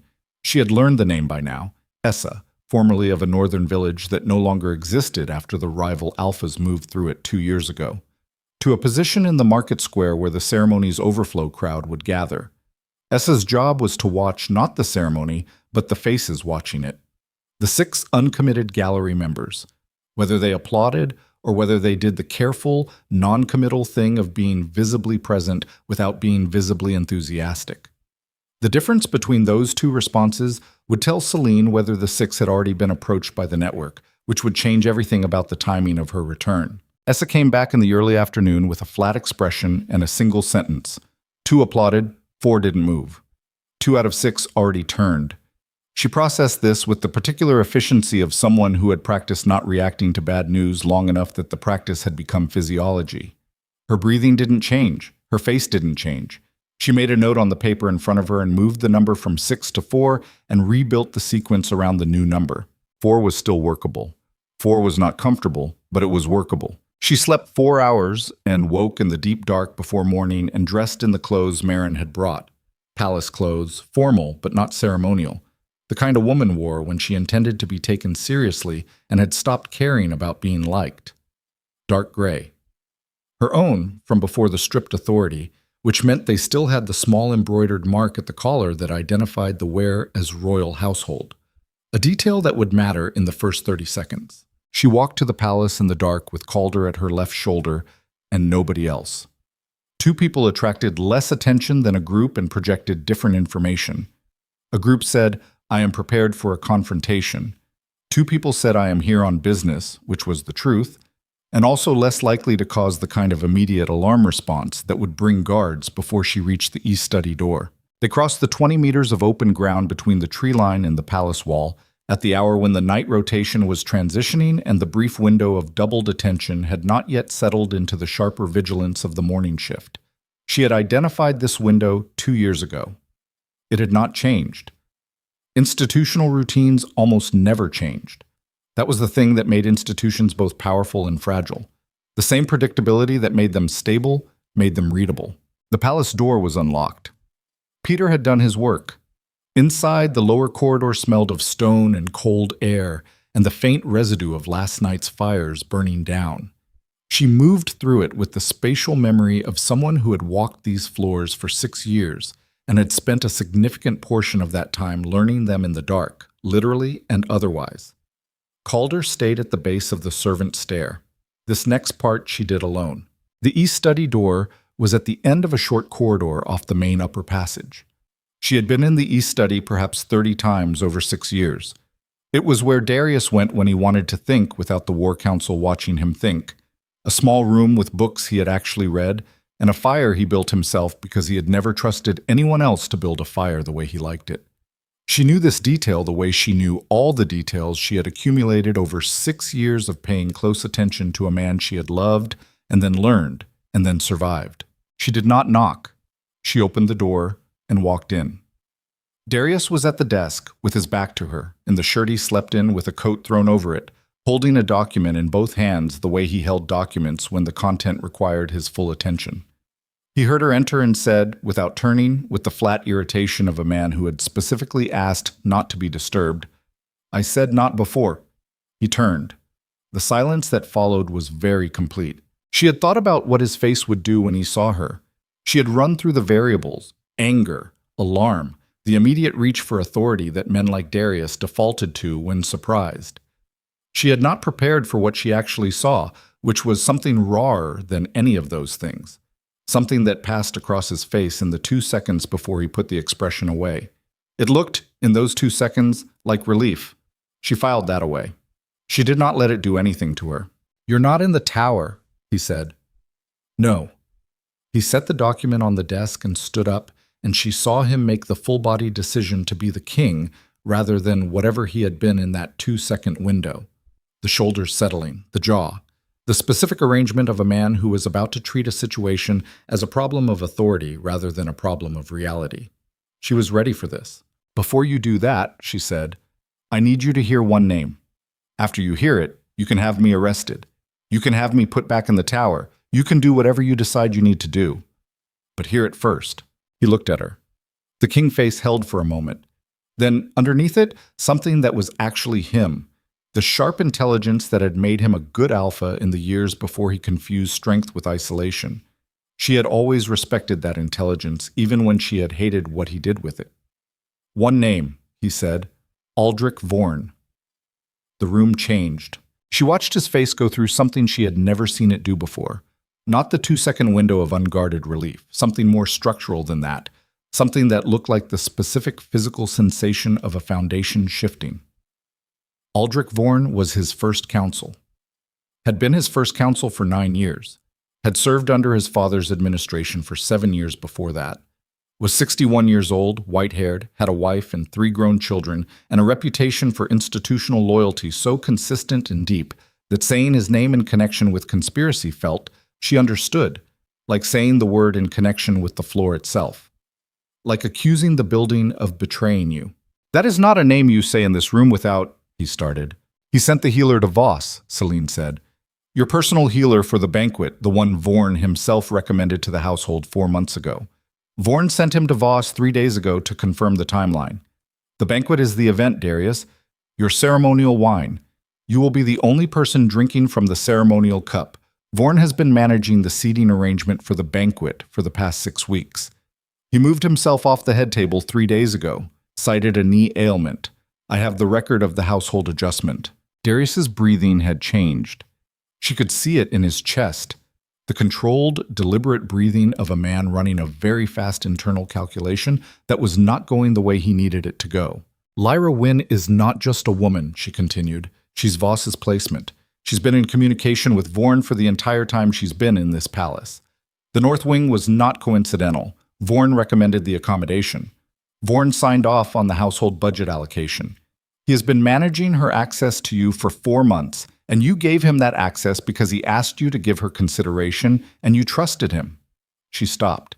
The quiet in the room was the quiet of something breaking along a fault line that had been invisible until this moment. Darius's face had gone to a place she did not have a word for. It was not anger. It was worse than anger. Anger had direction, had a target you could move against and exhaust yourself on. This was the thing that came before anger when the math refused to not add up. He trusted Vorn. She understood, watching his face, that it had not been a small trust.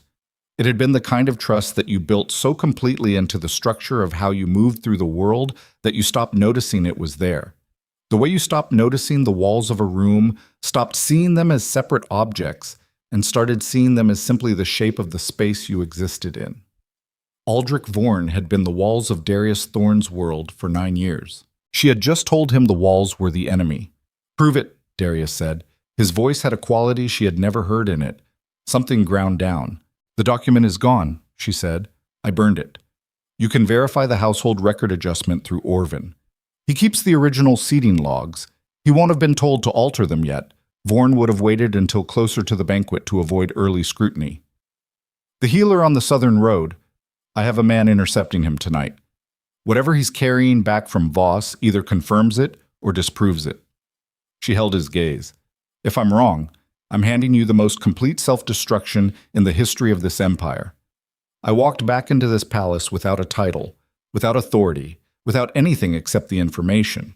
If I'm wrong, you have every reason to believe I manufactured a conspiracy to get back inside these walls. You would be right to conclude that. I understand the position I'm in." She paused 1 beat. "I am not wrong." He stared at her for a long time. She had never been able to fully read him in the long silences, which was one of the ways she'd known, early in their marriage, that he was genuinely complex rather than simply difficult. Most powerful men were readable. They broadcast in the large gestures, the obvious tells. Darius had always been the harder kind, the kind where the real movement happened in the small things, and she had spent years learning the small things. She read him now. The tightness at the corner of the right eye, the way his hands had gone flat against the desk. He believed her. She could see that he believed her, and she could see that believing her was actively terrible for him in a way that had nothing to do with her and everything to do with the specific personal catastrophe of having trusted completely and been wrong completely. She did not feel satisfaction about this. She did not feel much of anything, because this was the part of the work that required her to be made of something other than feeling. "What do you need?" he said. The 4 words landed in the room like the conclusion of a long argument neither of them had spoken aloud. Not, "Thank you." Not, "I'm sorry." Not any of the things that the other circumstances between them would have required addressing. Just the operational question from a man who had processed the information and arrived, with whatever it had cost him to get there, at the only question that currently mattered. She had prepared for many versions of this conversation. This version, this exact phrasing, was the one she had most hoped for and least counted on. "I need 3 days," she said. "I need the household seating records verified, and I need to know what the healer is carrying back from Voss. I need you to behave completely normally. The ceremony yesterday, the banquet preparation, everything is scheduled. Vorn cannot know that this conversation happened." And Lyra, the name sat between them with everything it contained. "She's a placement," Celine said. "She was sent here. That doesn't make her innocent. She knew what she was part of. But she is not the principal, and she is not the strategist. She's a piece." She paused. "Keep her where she is. Keep everything where it is. If a single piece moves before the banquet, Vorn adjusts, and we lose the only advantage we have, which is that he believes his timeline is intact." Darius looked at his hands on the desk, the flat position of them. "You could have sent this information through Marin?" "No," she said. "I couldn't." He looked up. "Because you needed to hear it from me," she said. "And you needed to see me standing in this room without anything left to lose, so you'd know I wasn't trading it for something. There is nothing left you could give me that would be worth manufacturing this. You stripped it all in the court.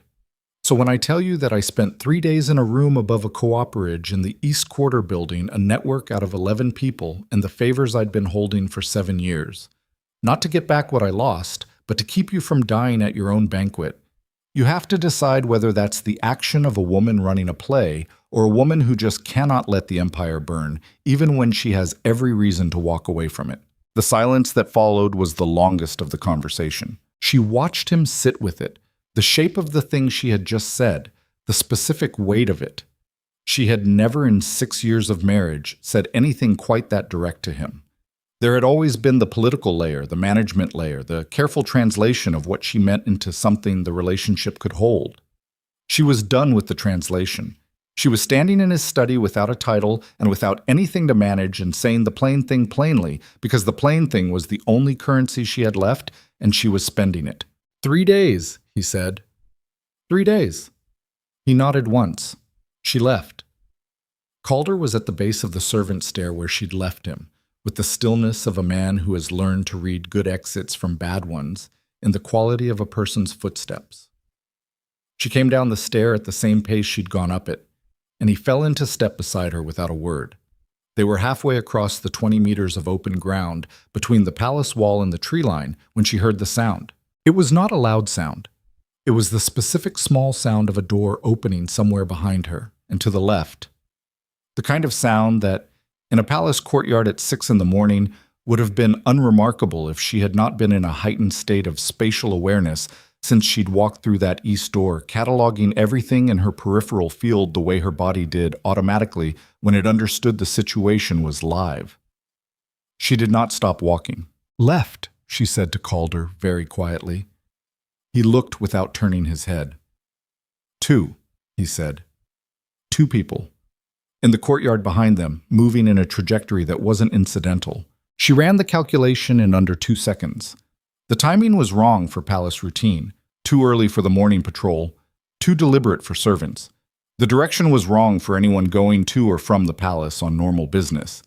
They were being followed, which meant either someone had been watching the east study door, which meant Peter Vane had been compromised, or someone had been watching the palace wall and the tree line, which meant the cooperage room had been found. Both possibilities led to the same conclusion. Vorn knew. Not about the conversation with Darius. She didn't think he could know about that yet. There hadn't been time for information to travel and return. But he knew she was outside the tower. He knew she was moving. He had put people on the perimeter, and one of those people had seen her and Calder crossing 20 meters of open ground in the pale early morning and had the good tradecraft to follow without running. She felt the 11 failure points reorganize themselves in her mind. This was number 4. She had a response for number 4. Essa, she said. East quarter, Calder said. 20 minutes. We don't have 20 minutes. 15. They reached the tree line.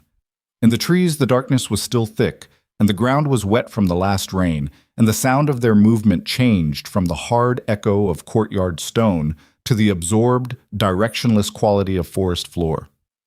She heard the two following them change direction behind the tree line, moving to cut, not to follow directly, which told her they were experienced. She veered left. Calder matched her without instruction. They moved fast through the trees in the direction of the eastern city wall for 8 minutes that felt like something longer. Not fear, she had processed fear into fuel so many times that she no longer experienced them as distinct states, but the particular full-body aliveness of a situation where the wrong step had permanent consequences. The underbrush caught at the gray coat. Her boots were wet through by the 3rd minute. She kept her breathing measured, 4 in, 4 out. The cold arithmetic. They came out of the trees into the eastern city alley that ran behind the Cooperage Street. Essa was not at the door. The door was open. That was wrong. Essa was not someone who left doors open. Essa was someone who had grown up in a village that was destroyed because it was not careful enough, and she had translated that experience into a comprehensive, instinctive security practice that expressed itself in things like never leaving a door open in a compromised environment. Celine stopped outside the door with Calder's hand on her arm. They stood for 3 seconds, listening. From inside the Cooperage room, voices. Not Essa's voice. 2 voices she didn't recognize and one she did. A man's voice, controlled. The kind of controlled that came from professional training rather than natural temperament. She had heard that voice in the War Council chamber 11 times over 6 years. She had evaluated it as trustworthy 11 times. She was evaluating it now as the sound of everything falling through the floor. Aldrich Vorn was in the Cooperage room. She processed this in the span of a breath. He hadn't sent 2 people to follow her. He had sent 2 people to follow her to confirm what he had already known, that she was here, in this location, operating out of this room, which meant the Cooperage had been compromised not this morning, but earlier, which meant her movements for the past 3 days had been observed, which meant the man on the southern road, the one she'd sent to intercept the healer, had either been intercepted himself or had been Vorn's from the beginning. She thought about the 2 people she hadn't recognized in the forest. 11 people waiting in the trees. She had read them as Calder's network. But Calder had recruited for this mission, and recruitment meant intermediaries, and intermediaries meant, Essa, she said, in a voice under her breath. I don't know, Calder said, which was the worst 2 words he had said to her in 7 years, because Calder knew everything he was responsible for knowing, and the things he didn't know were the things that fell outside the map he'd been given. From inside the Cooperage room, Vorn's voice said something she couldn't catch fully. Then a 3rd voice, younger, female, with the specific compression of someone in pain trying not to show it. Essa. She was alive. That was the first thing. Alive and in pain, and in a room with Aldrich Vorn at 6 in the morning, which meant she was either already compromised as a source or being actively pressed to become one. Celine stood outside the open door in the cold morning air, with wet boots in her hands and Calder's hand still on her arm, and she felt the whole structure of the past 3 days, the 11 people in the trees, the 9 failure points with responses, the 4 names in the gallery, the conversation in the East study, the folded paper in her pocket. She felt all of it flex under the weight of this moment the way a rope flexes under load just before it decides what it's made of. She had built for this. She had built contingencies into contingencies. She had spent 7 years building in the dark for moments that never came and might never come, and might, exactly like this, come all at once before she was ready. She was not ready. She was also not leaving Essa in that room. She looked at Calder. In the gray morning light between the alley buildings, his face was the face she had been reading for 7 years, and it was telling her the same thing. It had told her every time she had been in a position where the safe move and the right move were not the same move, I will do what you decide. That was it. That was all of it. Complete loyalty expressed as complete neutrality on the question of what to do with it. It landed on her the way it always did, not as comfort, but as weight. The weight of being the person who decided. She thought about Darius in the East study with his hands flat on the desk, She thought about the 3 days she had asked him for, and the banquet at the end of them, and the name she had handed him like a lit torch. She thought about the 6 lines at the bottom of the burned document, and what they described and what was waiting in the ceremonial cup if she failed. She thought about who she was. The woman in the rain with the dead torch on the palace steps had been someone operating on certainty. The certainty of a grief so total it had burned off everything else and left only the thing underneath. This was different. This was standing outside a door in wet boots with incomplete information and a 20-second window and the full understanding that what she did in the next 20 seconds would either end everything or change everything. And those 2 outcomes were close enough together that she might not know which one she'd chosen until it was already done. She moved. Not around the door, through it. She walked into the cooperage room in the gray coat with the royal household mark at the collar. And she walked in the way she had walked into every room that had tried to be too small for her, with the posture of someone who had already decided that the room was going to expand to fit her rather than the other way around. And she looked at Aldrich Vorn across the 12 feet of wooden floor between them, with the 2 men at his flanks, and Essa in the chair with her hands bound, and the specific quality of morning light coming through the single window, making everything very clear and very flat and very real. Vorn looked at her. He was 61 years old with white hair and a face that had spent 16 years in royal service developing the expression of a man who was never surprised. He was wearing it now, and she looked through it and found, underneath, the calculation. He was fast. She had always known he was fast. He was reading the situation in real time, her presence, called her in the doorway, the royal household mark, the absence of guards behind her which told him she had not alerted Darius, because if she had alerted Darius, there would be guards. He was running the numbers. "You're further along than I thought," he said. His voice was exactly as she remembered it, measured, pleasant. The voice of a man who had sat beside her in 11 war council meetings and said reasonable things and meant none of them. "Sit down, Aldrich," she said. He did not sit down. Neither did she. They stood across the 12 feet of floor in the flat morning light and looked at each other with the specific quality of 2 people who have simultaneously arrived at the understanding that everything between them has been exactly one thing from the very beginning, and that the time for pretending otherwise is completely over.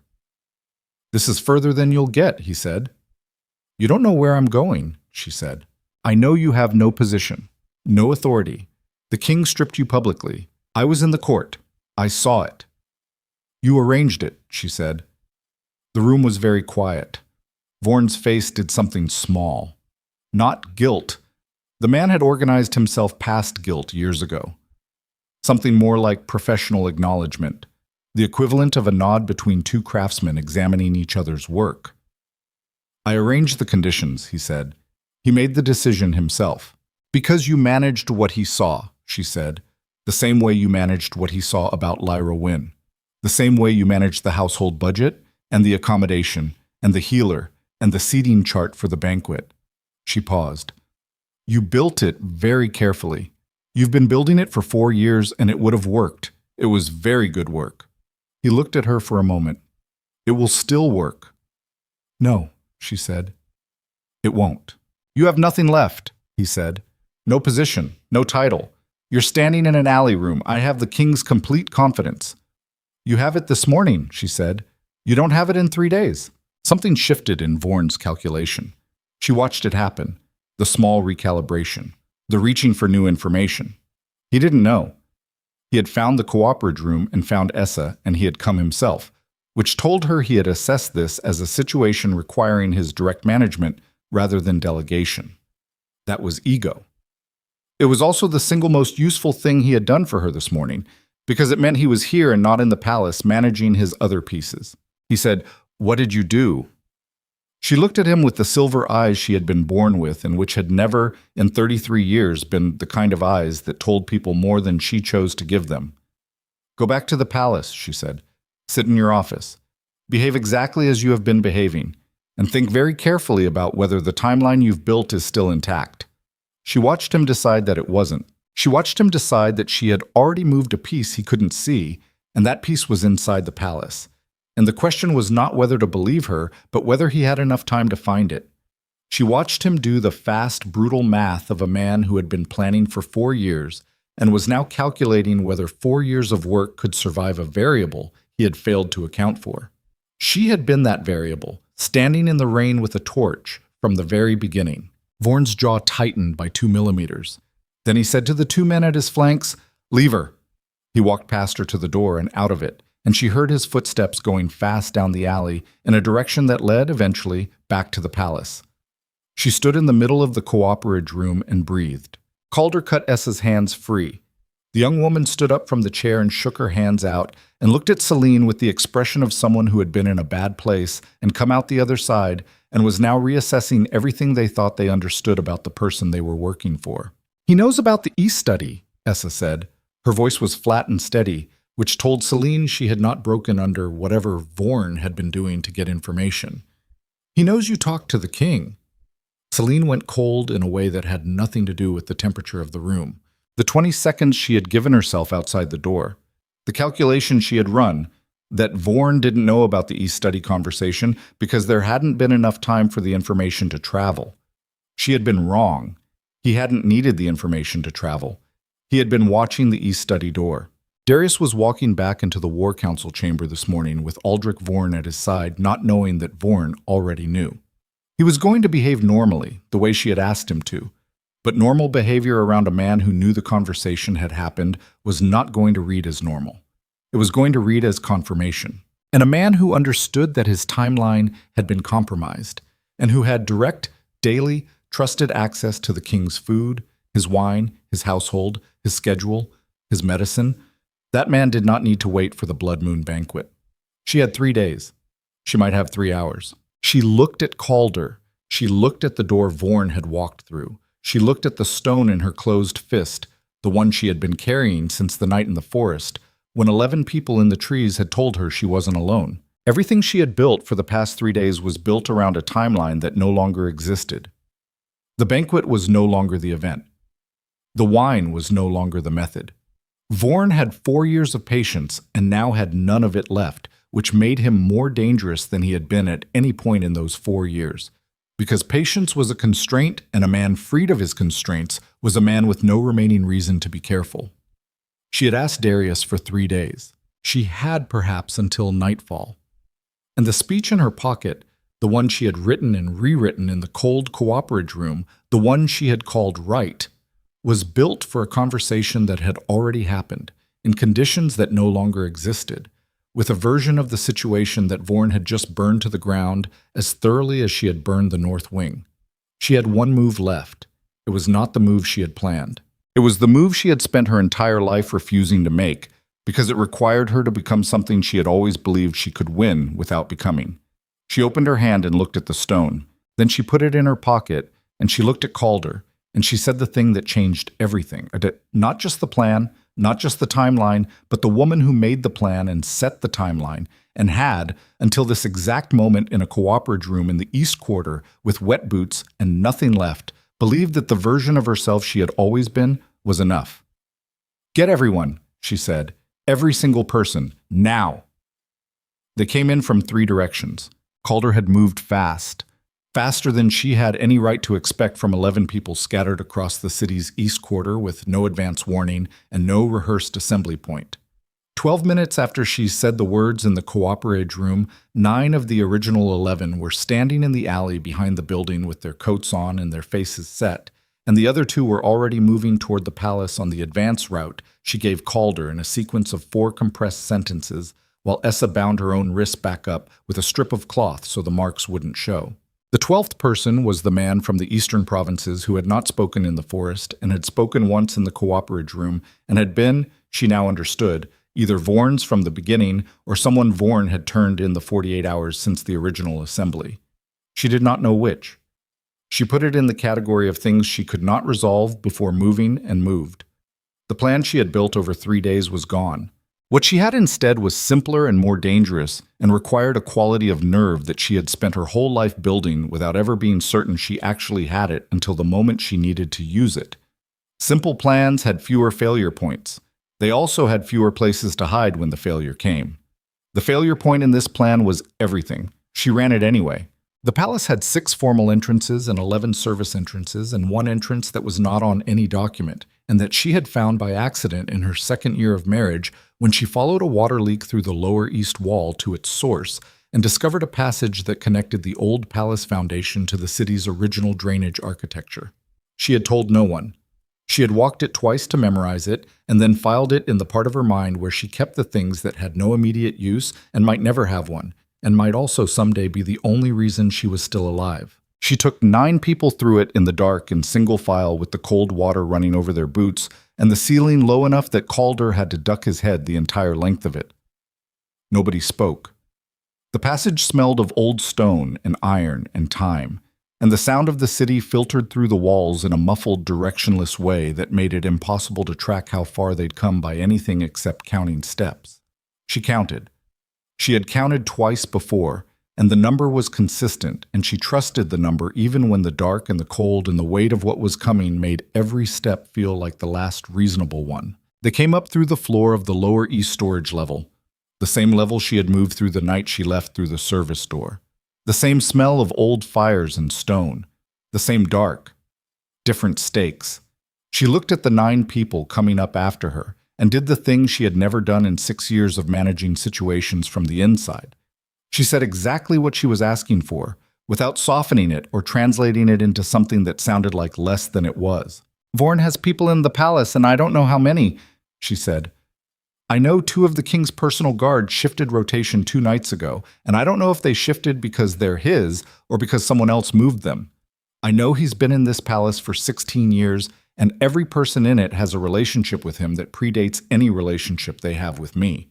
I know I'm asking you to walk into that building and hold position against people who may significantly outnumber you." She paused. "I'm asking because there is no other version of this where the man on that throne survives the banquet. Not this banquet, not the next one. Vorn is patient enough to wait, and the network is patient enough to wait, and the only thing they don't have patience for anymore is me. So we go now. We go loud enough to force a decision from every person in that building before Vorn gets back there and closes the room." She looked at each face in turn. "Anyone who walks back through that floor, I understand it. No account to settle." Nobody walked back through the floor. She had not expected them to. She had learned in the hard years of her life that the quality of a person showed most clearly not in the dramatic moments, but in the small structural ones. The moment before the dramatic one, when the outcome was still genuinely unknown and the cost was still abstract enough to refuse. These 9 people were in the small structural moment, and they were not moving, which told her everything she needed to know about what they were made of. "Calder takes the north passage to the king's private corridor," she said. 3 with him. Essa takes the east stair to the gallery level and holds the door at the top. Nobody comes through that door until I say. 2 with her. The rest with me." She went up the servant stair for the second time in 2 days, and this time she did not stop to think about the portraits or the window alcove or any of the things the palace had been before it became a problem she had to solve. The upper corridor was not empty. There was a man at the junction she hadn't expected.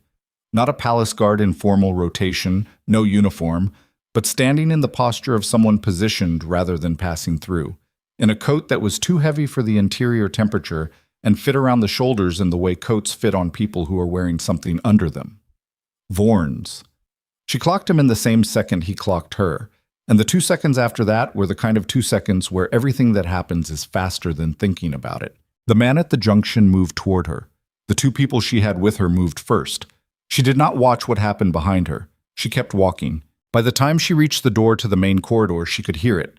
Not the full chaos of a palace in crisis, but the specific pre-chaos quality of a building, where too many people are moving with too much purpose in too many directions, and the ordinary sounds of institutional routine have started to come apart at the seams.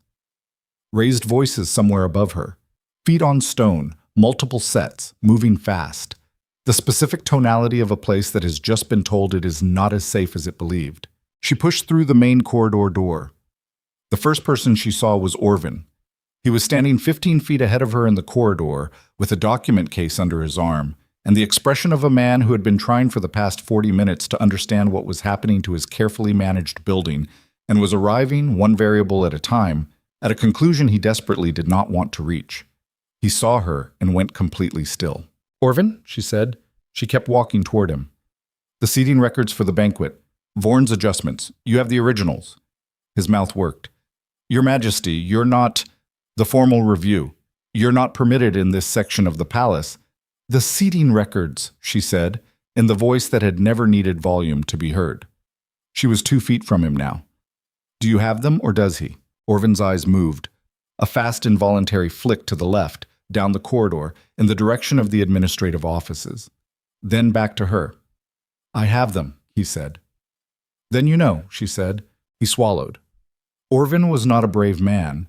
He was a competent man, which was a different thing, and competence included the ability to read a situation with precision and identify, in that precision, which way it was going.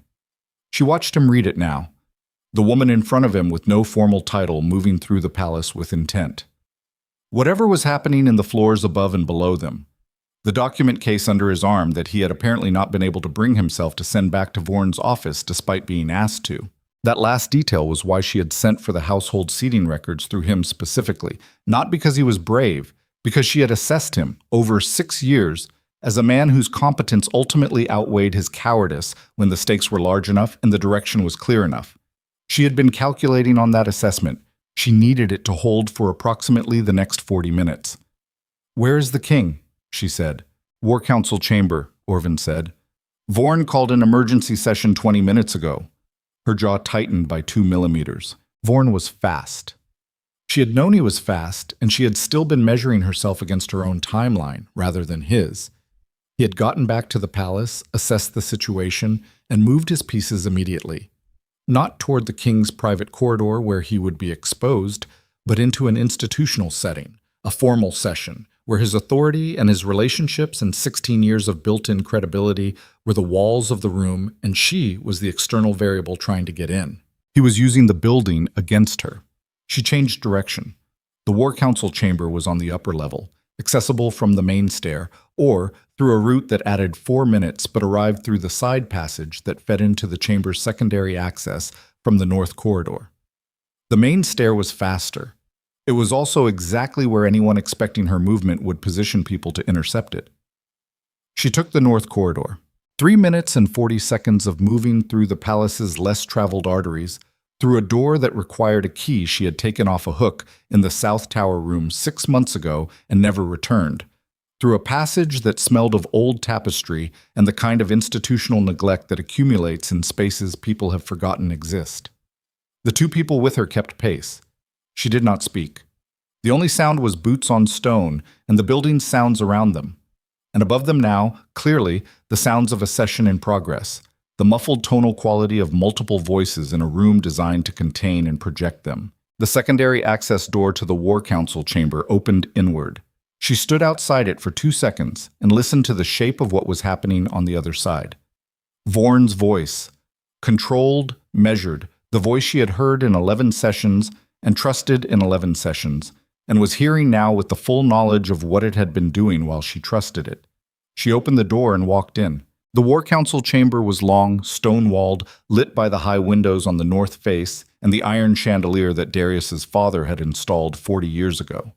The long table down the center held 12 people, the senior military commanders, 3 territorial representatives, 2 trade house heads, and at the far end, Darius, in the chair that was not officially a throne, but functioned as one in this room. Aldrich Vorn was standing at the near end of the table, which put his back to the secondary access door, which put her behind him. Every face at the table turned toward her. Vorn turned last. The half-second delay was involuntary. She had surprised him, which was the first and possibly last time in this entire sequence she had managed to surprise him, and she needed to use it completely. "I apologize for the interruption," she said. She walked along the right side of the table toward Darius, and she kept walking, because stopping in the doorway framed her as someone entering a space that didn't belong to her, and she was not in the business of framing herself that way anymore. "What I have to say is relevant to every person in this room. This session is closed to non-council members," Vorn said.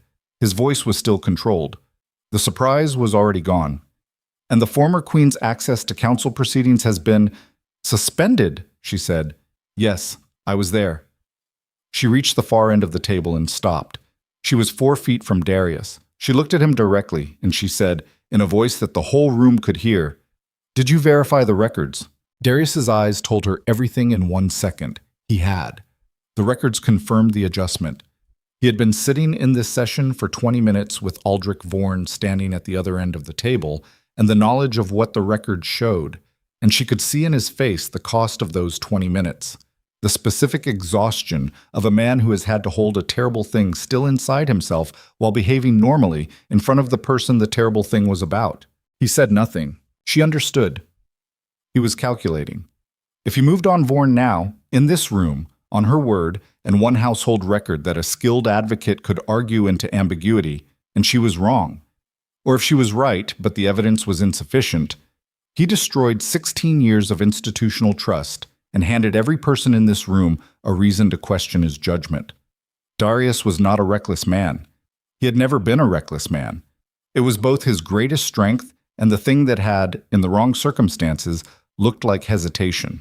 She did not have time for the calculation to run to completion.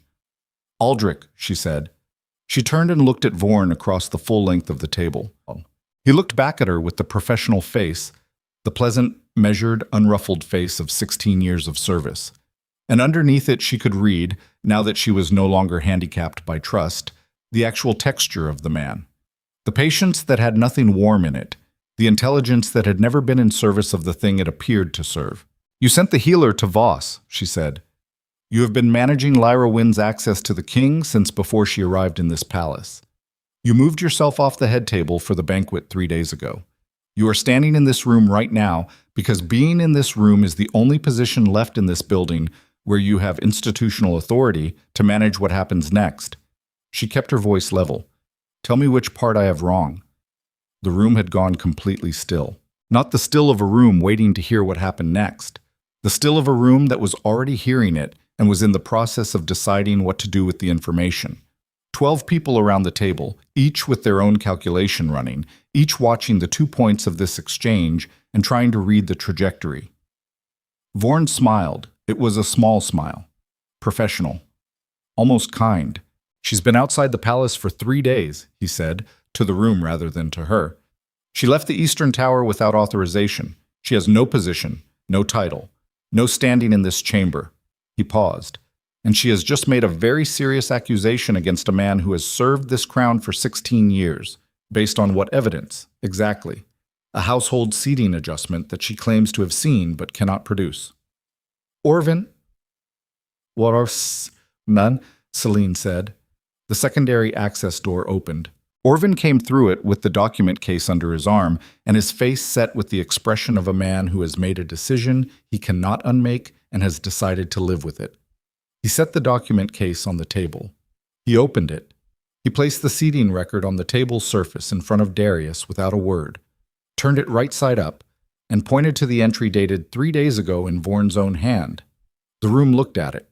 Vorn's smile did not change. This was the thing she had known about him from the beginning. He did not break clean. Men who had been building something for 4 years did not break on a single document, a single piece of evidence, a single moment of exposure. They had contingencies for this. They had alternative framings, alternative explanations, alternative pieces still on the board that hadn't moved yet. She had planned for this too. "There are tunnels under the East Wing," she said. "The same tunnels the infiltration team used in the original planning. 3 access points connect to the palace from the city infrastructure. 2 of those access points are currently held by people I trust." She watched his face. "The 3rd one I left open. I left it open on purpose, because the only way to know which of your pieces I hadn't accounted for was to leave a door unlocked and see who came through it." She had not actually done this. She had not had time to do this, and she did not have the resources to hold the access points she was claiming, and everything she had just said was a construction built entirely out of the specific tone of voice that she had developed over 33 years of being the person in rooms where the information asymmetry had to be managed by something other than information. She was betting that Vorn didn't know that. She was betting that the version of Celine Vale that Vorn had built his plan around, the grieving, diminished, stripped woman in the tower, was so different from the woman standing at the end of this table that he couldn't fully compute her in real time. and that the gap between his model and her reality was large enough to put doubt in the only place it needed to go. She watched the doubt arrive. It was small, it was fast, but it was there. A single second of genuine recalculation behind the professional face, the involuntary reach toward his own contingency map, the moment of checking whether the door he'd used to move pieces was still the door he thought it was. That second was enough. Darius stood up. He had been in the alpha chair for 16 years, and he moved out of it now with the kind of authority that came not from the chair, but from the specific thing he was when he was not confused or guilty or managing the performance of power. The thing he was when something required him to be completely and uncomplicatedly himself. Aldrich, he said. Just the name. The voice he used for it was the one she had heard him use exactly 3 times in 6 years, in situations where the situation had been resolved in his mind and what remained was only the conclusion. Vorn looked at him. In that look, the full 16 years collapsed. She could see it happen. The specific structural failure of a relationship that had been built on a false foundation, showing its false foundation for the first time, both parties seeing it simultaneously, neither able to unsee it. Darius's face had something in it that she recognized. The same thing she had seen at the upper window in the rain. The look she had called confusion and now understood was something more precise than that. It was the look of a man confronting the cost of how he had chosen to see the world and choosing, in real time, to stop. Vorn's face did something she had not seen it do before. It went blank. Not the professional blank, the practiced smoothness of managed presentation. Truly blank. The face of a man whose calculation had run to its end and found the wrong number and had not yet built a new one. And in that blank second, from the North Passage door she had come through, she heard a sound that rearranged everything she thought she had. The door burst open. Calder came through at first, which was wrong. Calder should have been in the king's private corridor, should have been positioned there, should not have been at this door at all. His face had blood on the left side of it, and the expression of a man who had been in a place where things had moved faster than planned and had made hard choices getting here. Behind him, held between 2 people she recognized from the original forest group, was a man she had never seen before. Young. Roughly dressed. The kind of rough that meant he'd been moving hard through rough terrain. In his left hand, even held as he was between 2 people who outweighed him, he was gripping a sealed document with the specific grip of someone who had been told to not let go of it under any circumstances. She looked at the document. She looked at the seal on it. The seal was Voss's. The healer had been intercepted. The man carrying the return communication had been intercepted with him. And what Calder had brought her, in the chaos of a war council chamber with 12 people around the table, and Aldrich Vorn standing at the far end of it with nothing left on his face, was the document that closed the last distance between what she could prove and what she could prove publicly. She looked at Vorn. He was looking at the document. She had never seen a man's face do what his did in the next 2 seconds. The full traversal from blank to understood to finished. The specific quality of a person who has spent 4 years building something and is watching it become exactly the thing it was designed to prevent. Not the collapse of the plan, the collapse of the belief that the plan was worth the cost of it. The moment when even the person who built the worst thing looks at what it required of them and finds the answer insufficient. She crossed the room. She took the document from the messenger's hand. She walked to the end of the table where Darius was standing, and she set it in front of him, and she said, in a voice that was hers, completely hers, not the queen voice, or the council voice, or the voice she had developed for rooms where she needed to be heard, but the plain voice she had come back to in the cooperage room. Open it. Darius looked at her. She looked at him. 6 years. A hard marriage, and a worse ending, and a child they had never talked about, and a strip of royal authority performed in front of a full court, and a woman in a north wing with velvet curtains, and 4 months of grief that he had not been present for. All of it between them, right there in the flat morning light of the War Council chamber with 12 people watching, and Aldrich Vorn at the far end of the table with nothing left to manage. She felt the weight of all of it, and she did not put it down, and she did not use it as a weapon. She carried it the way she had always carried the things she could not resolve, present, acknowledged, real, and subordinate to the immediate necessity of the thing that had to be done. He opened the document. He read it. The room waited.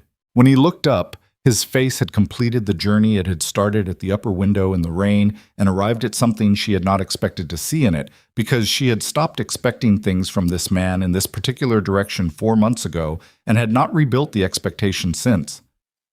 It looked like he finally saw her, not the queen, not the political asset or the managed relationship or the managed problem.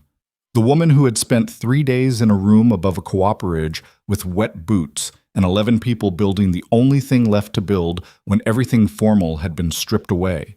The truth, in its plainest form, delivered at the moment when delivering it cost the most.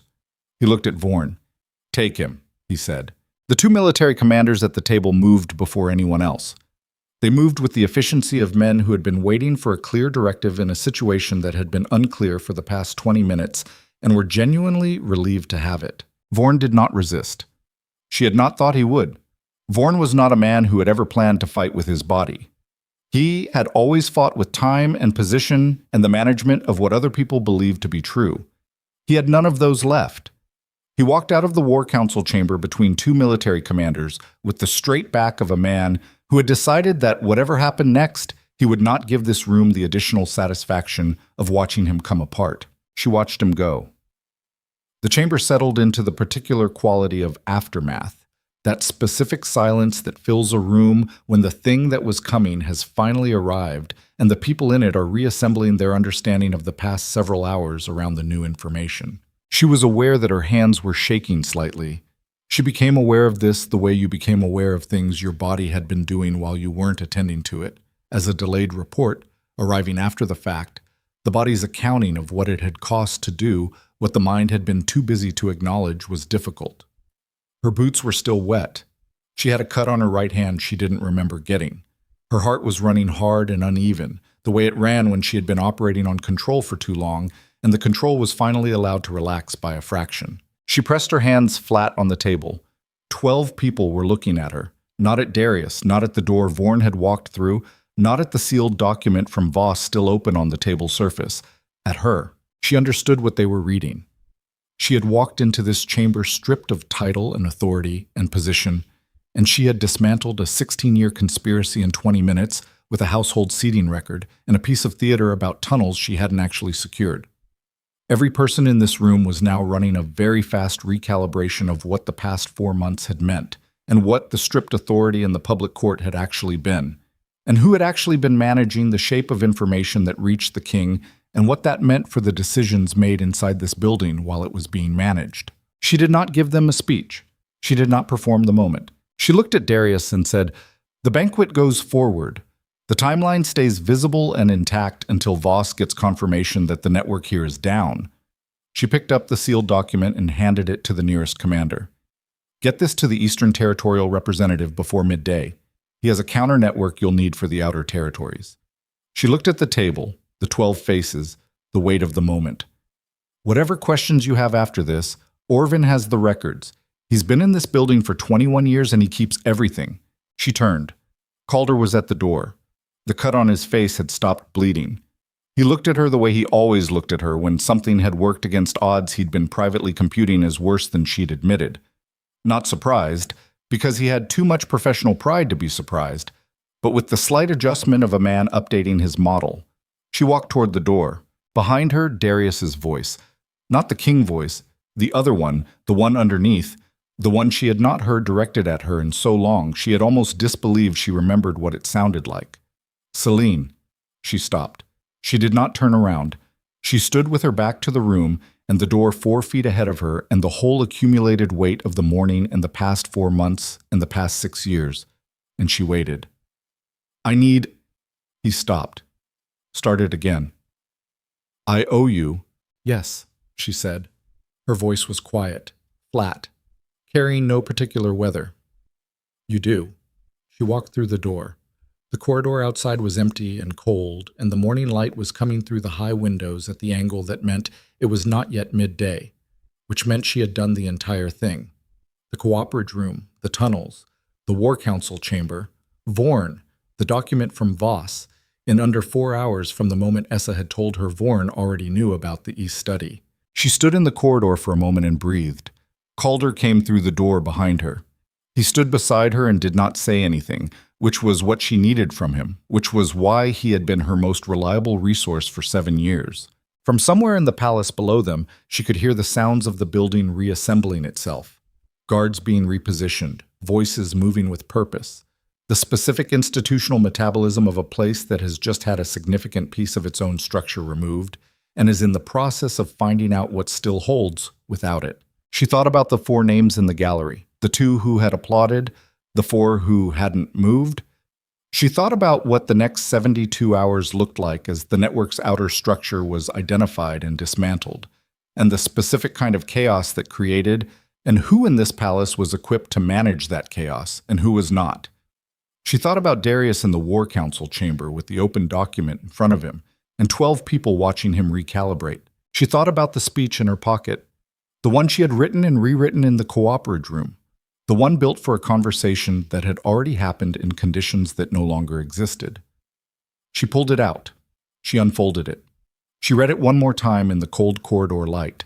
Then she folded it again and put it back. Not because it was wrong anymore, because it was now something different from what it had been when she wrote it. It had been a weapon, a precise instrument designed to make one man listen at the exact moment he was least likely to. It was not a weapon anymore. Whatever it was now required more space than a corridor outside a chamber where the dust was still settling. There would be time. There was, for the first time in 4 months, something that looked like time.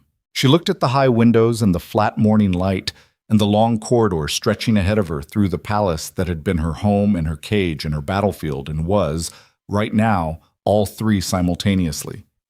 She felt the stone in her pocket, the weight of it, smooth and certain.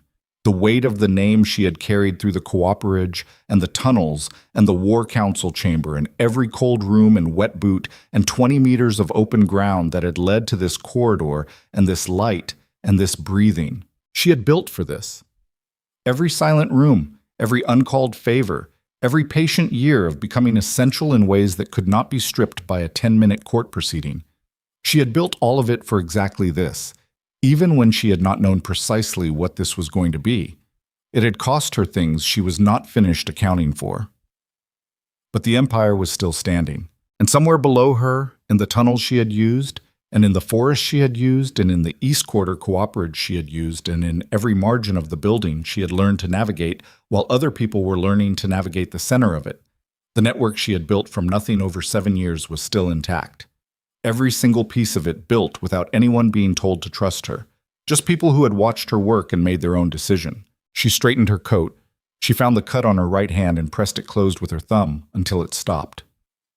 "Calder," she said. "Ma'am?" "Find Essa. I need her in the East Gallery before the banquet preparation meeting this afternoon." She paused. "And find out which of the original 11 was Vorn's."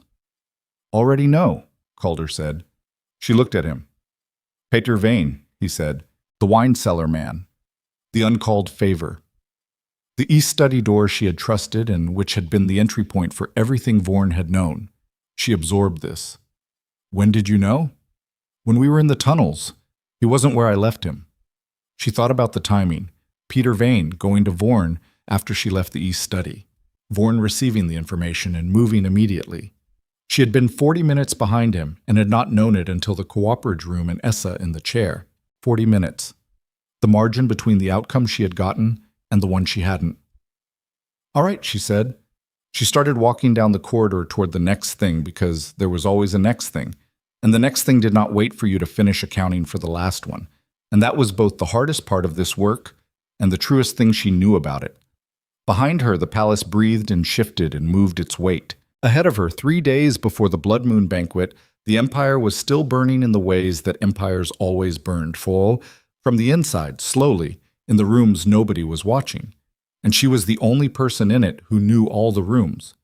She walked toward them, and in the War Council chamber she had just left, with the door closed and 12 people dispersing into the work of the next 72 hours, Darius Thorne stood alone at the long table with the open document from Voss in front of him and the seating record beside it, and the absolute, unambiguous, unignorable shape of the past 4 months finally visible to him in its entirety. And he looked at the door she had walked through, and he understood perhaps for the first time what it had cost her to come back through it. The banquet was in 3 days. Lyra Wynn was still in the palace. The outer network was still active in the eastern territories.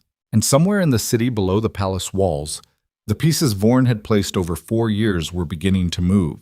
Because pieces always moved when the hand that controlled them was removed, not in the direction of surrender, but in the direction of completion, running the last of their momentum toward the only conclusion left available to them. The blood moon was rising, and everything that was going to happen under it was already in motion. The blood moon rose on a clear night. No storm this time. No rain driving sideways off the northern cliffs. No gargoyles streaming. No shattered glass across polished stone. Just the sky going the particular deep black that came after 3 days of cold, clear weather. And above it the moon, enormous and the color of something that had been through fire and survived it, hanging over the Alpha Palace of Thorn with the indifferent permanence of a thing that had watched every empire that had ever called itself permanent come apart at its seams. Celine stood at the window of the South Tower room and looked at it for a long time before she went down to the banquet. The past 3 days had been the kind of work that left marks you didn't notice until you stopped moving. She had not stopped moving long enough to notice them until now, standing at the one window that had always been entirely, uncomplicatedly hers, with the stone in her pocket and the cut on her right hand healed to a thin line, and the palace quiet around her in the way it was quiet when something terrible had been narrowly avoided, and the building was still processing the nearness of it. The outer network had taken 2 days to dismantle. Not cleanly, nothing that had been built over 4 years dismantled cleanly, because the thing about patient construction was that it distributed itself into the structure of a place so thoroughly that you couldn't remove it without also removing parts of the structure itself. 3 territorial positions had to be replaced. 2 trade house relationships had to be severed and renegotiated from the beginning. 7 people who had been placed by Vorn's network in various capacities throughout the palace had been identified through the records Orvin provided and removed, and their removal created gaps that had to be filled immediately, because a palace with operational holes was a palace with exploitable weaknesses.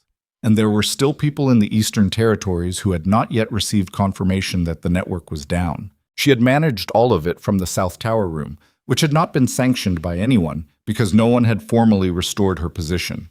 She had simply returned to the room that had always been hers and done the work that needed doing, and nobody had told her to stop, which was a kind of provisional sanction, which was enough to operate on. Marin had come the first morning with coffee and the household accounts for the week, and the expression of someone who had decided that the most useful response to the past 4 days was to behave as though the infrastructure had always been intact. Essa had come the second afternoon with a report on the 4 uncommitted gallery members. All 4 now committed, having apparently required only the visible evidence of what the past 72 hours had produced to resolve their calculation in the direction Celine had needed. Calder had come the third morning to tell her that Peter Vane had left the city. She had told him to let Vane go. The man had made a choice under pressure that she understood, even if she would not forget it, and the specific kind of person who made choices under pressure was not the specific kind of person who benefited from being hunted. He would carry what he had done. That was enough. Aldrich Vorn was in the palace's lower holding facility, which was a diplomatic term for a space that had been designed to hold people whose removal from the general population was immediate and whose formal processing required more time than the immediate situation provided. He had not spoken since the War Council chamber. The military commanders reported that he sat in the holding room with the same straight back he had walked out of the chamber with and looked at the wall and declined all conversation. She had been told this and had not gone to see him because she understood, at a level she could not fully articulate, that there was nothing left to extract from that conversation that she did not already have, and that going would have been about something other than information. It would have been about asking him why. And she had already learned, over 33 years of living in a world built by people who prioritized their own interests over every other consideration, that why was a question that sounded like the most important one and was almost never as useful as its urgency suggested. Why happened in the past? The present was where she lived. She looked at the blood moon for another minute. Then she put on the black coat with the royal household mark and went down to the banquet. The throne hall was full. Every noble family, every territorial representative, every military commander, every trade house head, they were all there, arranged in the formal seating of the blood moon banquet in their designated places, in their formal clothes, with the particular quality of attention that only a room full of people who had spent 3 days processing a significant shift in the political landscape could produce. The quality of people who were still calibrating, still deciding what the past 3 days meant for the landscape they had to navigate going forward. She walked in through the main doors. The room did not go silent. It did something more interesting. It shifted, the way a room shifts when a significant variable enters it, a sound adjustment, a change in the quality of attention, the peripheral awareness of people who were tracking her entry while continuing their conversations, because stopping would have required committing to a visible response, and the room was still in the calibration phase. She walked to her seat, not the queen's seat at the head table. That was formally and officially not her seat. The stripped authority had not been restored. She was here as herself and not as a title, which was also a kind of statement. She had chosen a seat in the third tier of the formal seating among the territorial representatives, equidistant from every significant person in the room, a position from which she could see everything without being positioned as the center of it. She sat down. Marin appeared at her left elbow with wine and the expression of someone who had calculated the optics of the seating choice and approved of them. Celine took the wine and did not drink it, and watched the room continue to do what rooms did when the variable they were tracking had chosen to sit down and stop moving. Darius came in at the formal hour. He entered from the throne end of the hall through the main ceremonial arch, in the formal alpha dress of the Blood Moon banquet, which was dark red and silver and had been worn by every Thorn King for 200 years at this specific occasion. He looked the way he always looked in ceremonial dress, correct, authoritative, the kind of physical presence that a room organized itself around without being told to. She watched the room do exactly that. The sound adjusted again. People straightened. The calibration paused. He walked to the head table. His eyes found her before he sat down. She had expected this. She had positioned herself in the line of sight between the ceremonial arch and the head table specifically because she wanted the eye contact to be natural rather than a search. He found her, and the look that passed between them was brief and held more than a brief look had any right to hold, and then he sat down and the banquet began. The ceremonial portion moved the way it always moved. The formal acknowledgments, the territorial toasts, the blood moon recitation that was traditional rather than required, and that everyone in the room had heard enough times to have memorized, but still listened to, because the act of listening together was itself the point.